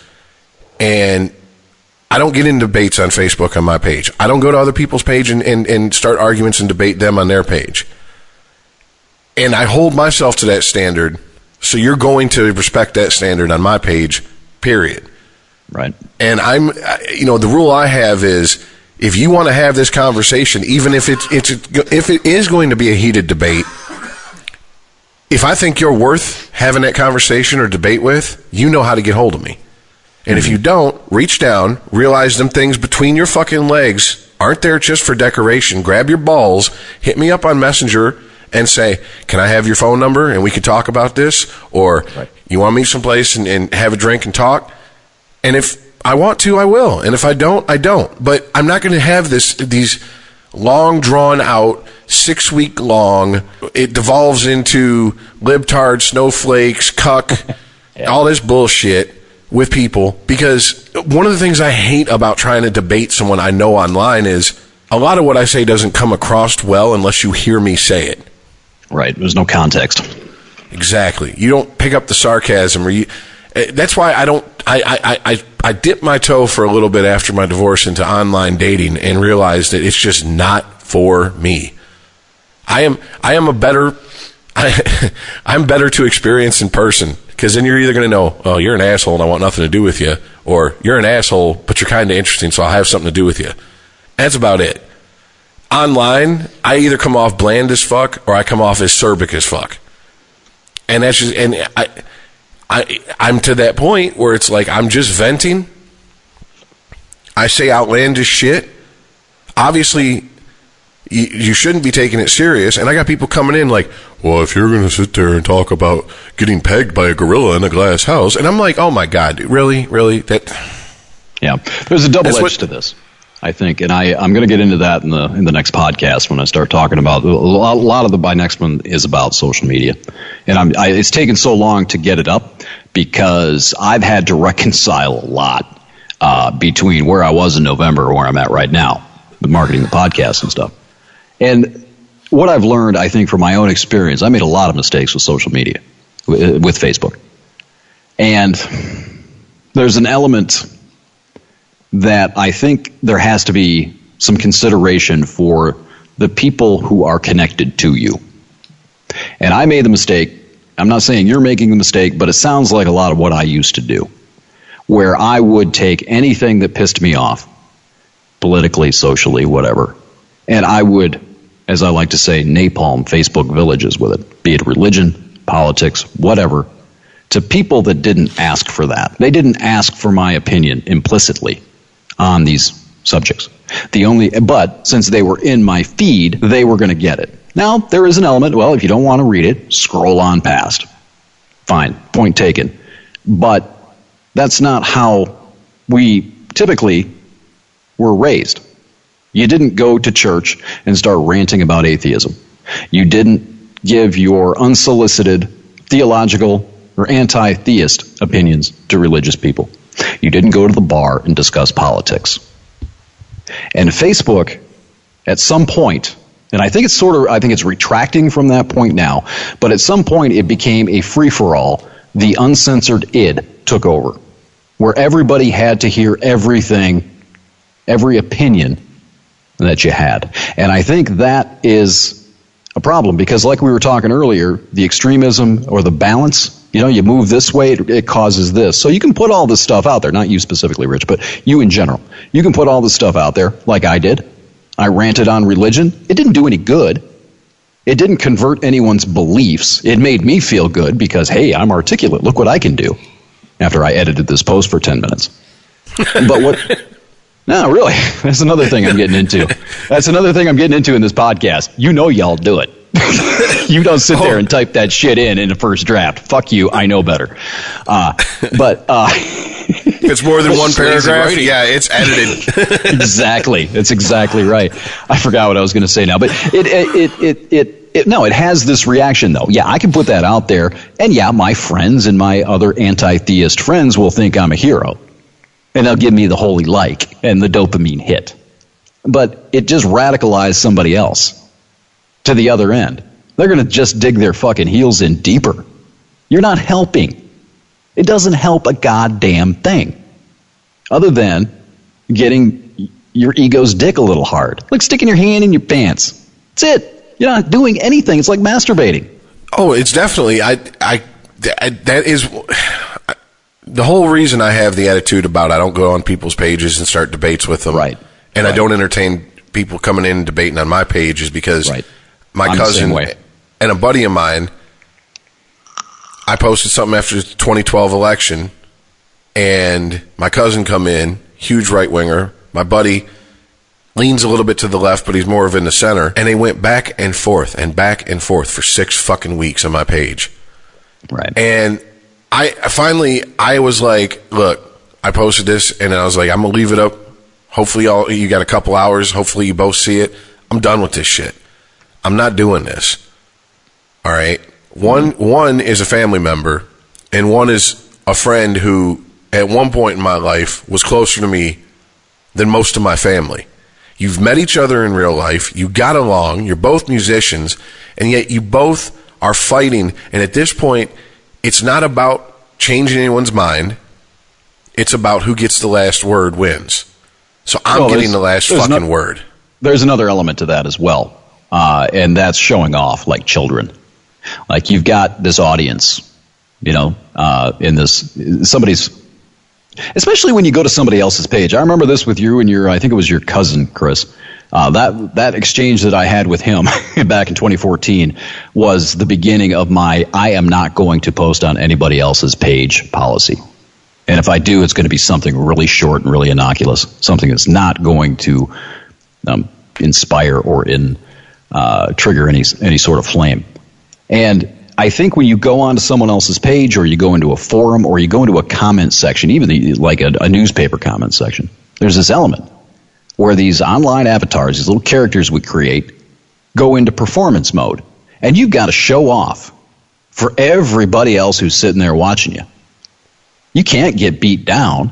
You can't lose because there's a fucking audience there. It's like little children showing off. That's why I sent you that video of that guy who was making a rap video going around to rich people going, can I use your car for about 10 minutes? And he filmed himself in front of the car. He's like, can I use your backyard pool? That's all. When I saw that video, I don't know if you got the connection. I was like, that's Facebook right there. Right. That's, I saw someone post something once. I hope you guys have as good a lives as you try to make it sound like you do on Facebook. Oh God, yes. Yeah. Yeah. That's the personal branding bullshit that I'm going to get into as well. I mean, there's a whole lot of this stuff that's coming up on that, but talking about the showing off and the you can't lose sort of attitude that people take when they get onto social and they start engaging somebody else who's not agreeing with what they're saying. That shit has real consequences.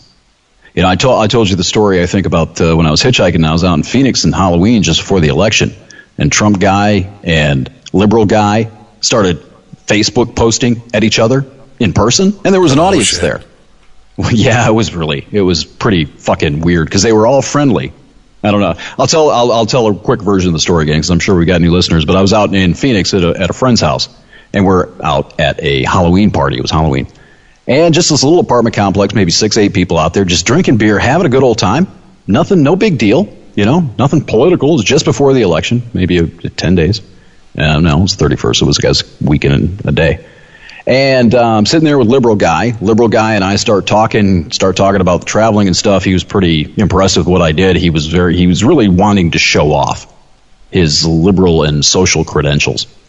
And another guy comes downstairs from the apartment upstairs, and they start interacting, chatting, having a nice, cordial little conversation. And then all of a sudden, liberal guy decided he was going to whip out his Facebook avatar and meme the guy. Just pulled out some bullshit, horseshit, stupid. I mean, it was cringeworthy. I can't remember what it was, but I remember sitting there cringing, like, why did you do that?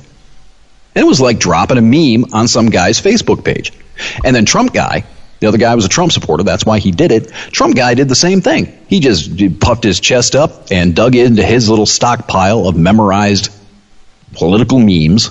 And they started going back and forth. You could see it. Neither one was listening to each other. While the other one was speaking, the other one was going through his whatever stockpile he had of cliche political retorts.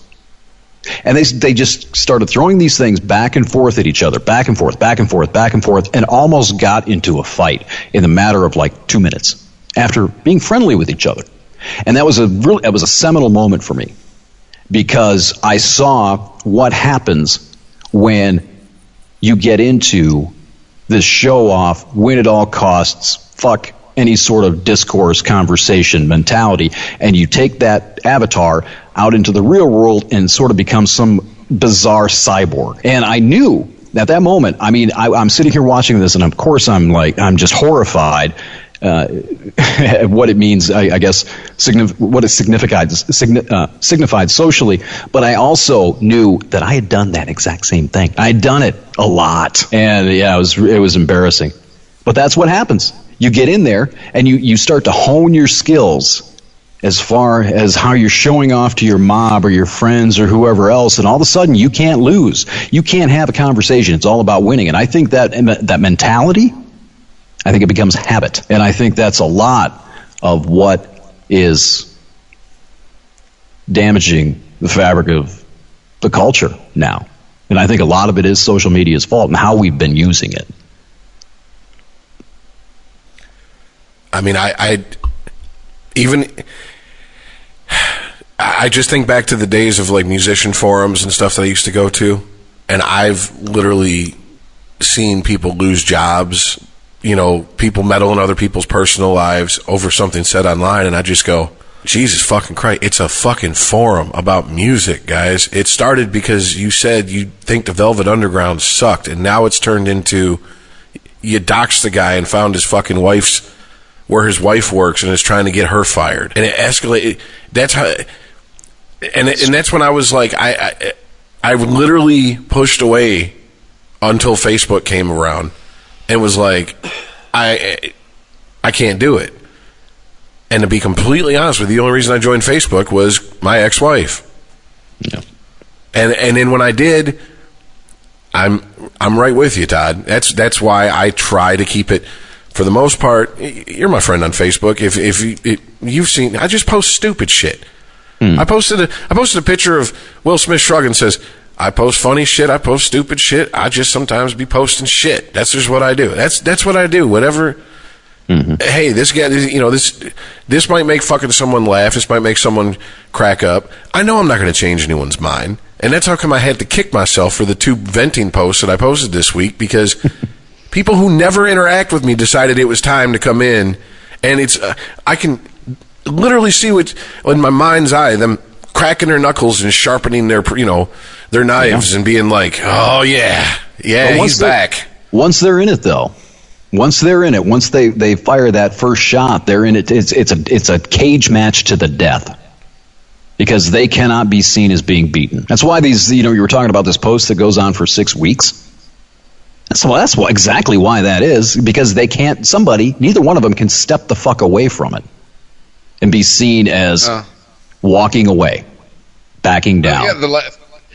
I got in a little altercation a couple weeks ago, and it just eventually I was like, why am it just like I know the stove is hot, and I eventually just muted the fucking notifications on it because the person just wouldn't stop. That's why. Like, and it's just like, I'm just gonna walk away because you can't be wrong. You can't. This isn't discourse anymore. Understand why, though. It's not just because they feel like they can't be wrong. It's not anything that's internal. It's they can't be seen and appearing as being wrong.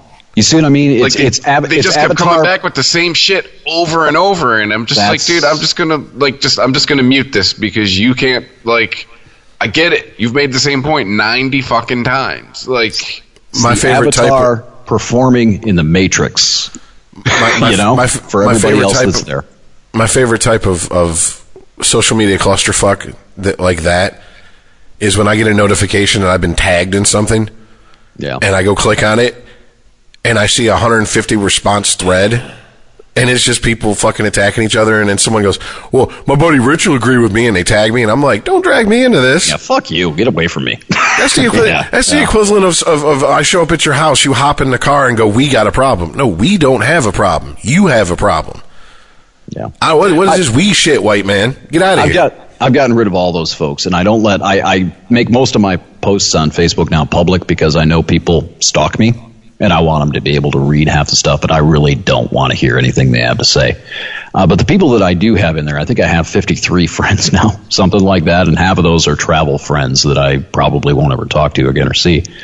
But the ones that I have left, that I actually have some semblance of a relationship with, I've made sure that either I do want to hear what they say. I want people to, I like the discussions with smart people that I have on Facebook. I do. I always have. That's why I started that group. So I have those folks in there. I want them to understand that, I am interested in what you have to say on this stuff, because most of the stuff you post just to fuck around, I post to make people think. That's 90% of what I do, either that or to spread the podcast a little bit. And the other people that are in there, the ones that I really don't care what they think, they have other value to me. Either I know them personally, I've known them for years, decades, they have some actual capital accrued in my life. So I'll tolerate their fuckery to a point until that capital dwindles enough where, you know what, no, this isn't worth it anymore, and then I'll hit the eject button. That's kind of how I've come to started to use Facebook, I think, in the last. I think that's the balance that I found, I think there is some value in exchanging ideas and having good conversations, even if they are edited on Facebook. But I don't want an open door policy where every fuckstick back to elementary school is going to come in and be a social media pundit on my profile. I don't want that. Yeah, no, thank you to that. I mean, I kind of feel like this last week, I forgot the lesson taught by Bill Hicks, where he's like, weed should not only be legal, it should be mandatory. Like, someone's sitting there stretching out, like, all these bills and the wife and the kid. Here, shut up, smoke this. Oh, I'm sorry, I was taking life seriously for a second. Shit, I forgot it's just a ride. Right. All right. Well, none of us are really wired to just sit here and act like it's a ride. If we were, I don't think we would have been doing this podcast for 3.5 hours. We're not wired that way. We think about things and we observe things. We care. I think all four of us do. We're not wired to just sit here and, fuck it all. If we did, seriously, we would not be doing this right now if we were wired that way. So the trick is, I think, in my opinion, is to eliminate the noise, eliminate the fuckery, and the points of anxiety when it comes to that kind of stuff. Get rid of the bullshit. It's the Dennis Doctrine again. People that you cannot reach, that are not adding anything positive to the discussion, your life, something, let them go. Take them back to 2004 before Facebook and let them fade into history. Yeah, I think we all suffer from one of my favorite lines from the show The Wire. There you go giving a fuck again when it's not your turn to give a fuck. I mean, it applies to so many things in my life, and I'm just like, yeah, you're right. You're not wired that way, though. You're not wired not to give a fuck. No, exactly. That's the problem. Well, it's not a problem. I don't think that's a problem at all. You've got to surround yourself with the right people who also give the right kind of fuck. I want to not give a fuck so bad. Oh, me too. Dude, I've tried. Man, I want to go jump in my backpack. I got my backpack sitting over my right shoulder here, and I swear to God, dude, I want to give this podcast up. I'm sick and fucking tired of trying to build an audience and build a brand. I want to let it go. I'm not kidding. I am not kidding at all. And I've got that backpack sitting right there. I've got this microphone sitting right here that I got about 3 more days on the return to Guitar Center, and I'm stressing over it. I'm like, fuck this. What am I bothering with this shit for? I'm not reaching anybody. Nobody is listening to me. Why am I putting all this up? What the fuck do I care for? I swear to God, I want to get in that backpack.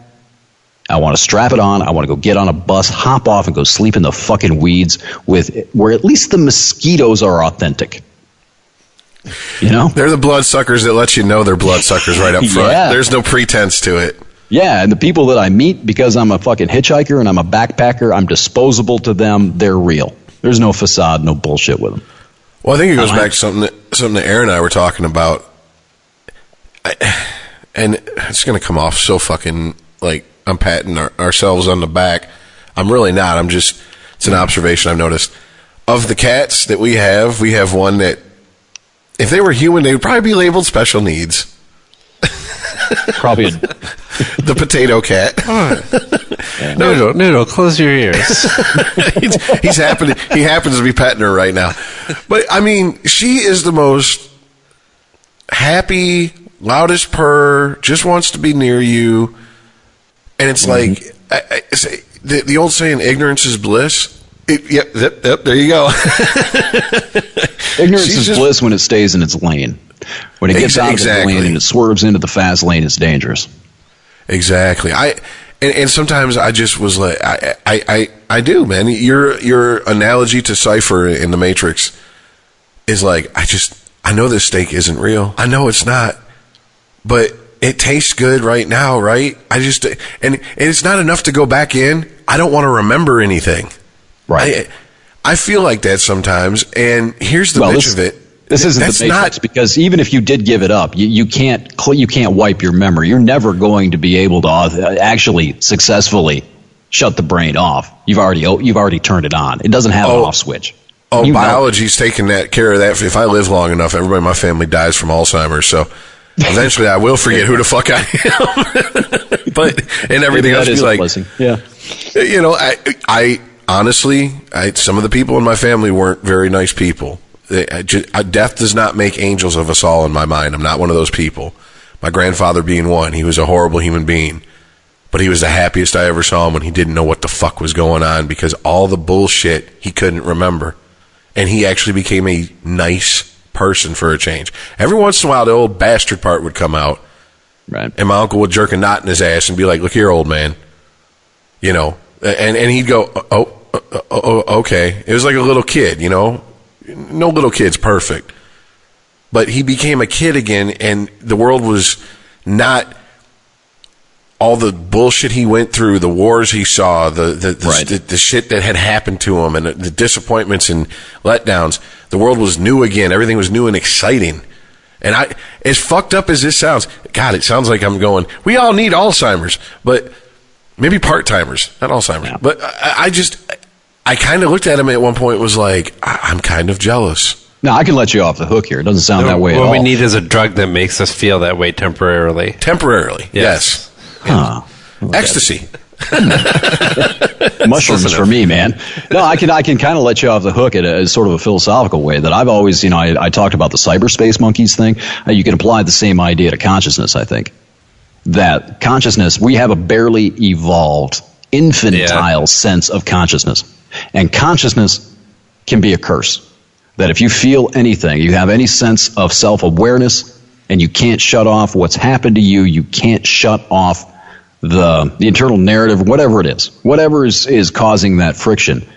Consciousness is a curse, and I think that's what you're talking about. When you lose your memories and you lose that sense of egocentric consciousness, you can become blissful. And I don't see Absolutely. I don't think there's anything wrong with what you said. I mean, it is a curse. I mean, you look around us, and you can apply this all the way up the human food chain. That's a manifestation of a lot of what we've been talking about. And we don't know what the fuck to do with this. We don't know what the fuck to do with this infantile sense of consciousness, identity, ego, sense of self-supremacy. We all have the perception and the perspective that the world is, revolving and happening around us because of where our eyeballs are set in our head. We don't know what the fuck we're doing with it. And it manifests itself in so many areas and a lot of the places, a lot of the things that we talk about. So, yeah, I mean, I can see that. It's like One Flew Over the Cuckoo's Nest. Jack Nicholson's character. He wasn't climbing the fence and busting the windows out after the lobotomy, was he? No, but Chief did what needed to be done after it. Yeah, Chief got it. Chief kept his fucking mouth shut, jumped in a backpack, got the fuck out of there. Anyway. All right, so is that as hopeful as a note as we can possibly end this show on? That's a good note to go out on. Fair enough. And at almost 4 hours, fuck it, we gotta go. MLB 18 kicked off, by the way. I have a new game to play tonight. So you ain't sleeping anyways. Yeah, exactly, yeah. And I'm good. Was it escapingthecave.com? I think it's, let me see. Yeah, I think it's escapingthecave.com, yeah. Or at ETCPod on the Twitter. There you go. Check out Todd. If you liked what you heard here, check out his podcast. Comes out whenever the fuck he feels like it. I'm a whore now, aren't I? Huh? I feel dirty. Man. Part of the podcast I went in tonight before we got on the air, I was recording, and it's like I was talking about how I feel like a whore. Hey, escapingthecave.com. This ain't radio, son. We don't have a promotions department. We are the fucking promotions department. Yeah, that's exactly right. Jesus. So, yeah, thanks for listening to us. And check out all the other podcasts, ChristopherMedia.net. Fuck it. Let's just hawk everything all at once. There you go. Sure. Click on the Amazon portal. Click the donate button. Use PayPal. All that fun shit. Leave a Make sure review. you check out Sporgy this week as well. Yes. If you like Especially baseball. if you're a Duke fan, you'll love that episode. And NASCAR fan. NASCAR fans and Duke fans, you really need to listen to episode 93. Yeah. Yes. But thanks for listening to this episode, and we will catch you next week. See ya. Later, guys. Thanks for having me, guys.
If you like this show, please tell a friend. Please follow us on Twitter and like and share us on Facebook by searching for Christopher Media. You can subscribe to all ChristopherMedia.net shows for free on ChristopherMedia.net. Please make sure to rate and comment on all your favorite Christopher Media shows. Thank you in advance for supporting Christopher Media by clicking on the PayPal button and by clicking through to all the sponsors who support ChristopherMedia.net. Thank you for visiting ChristopherMedia.net, and thank you for listening. Thank you for visiting ChristopherMedia.net.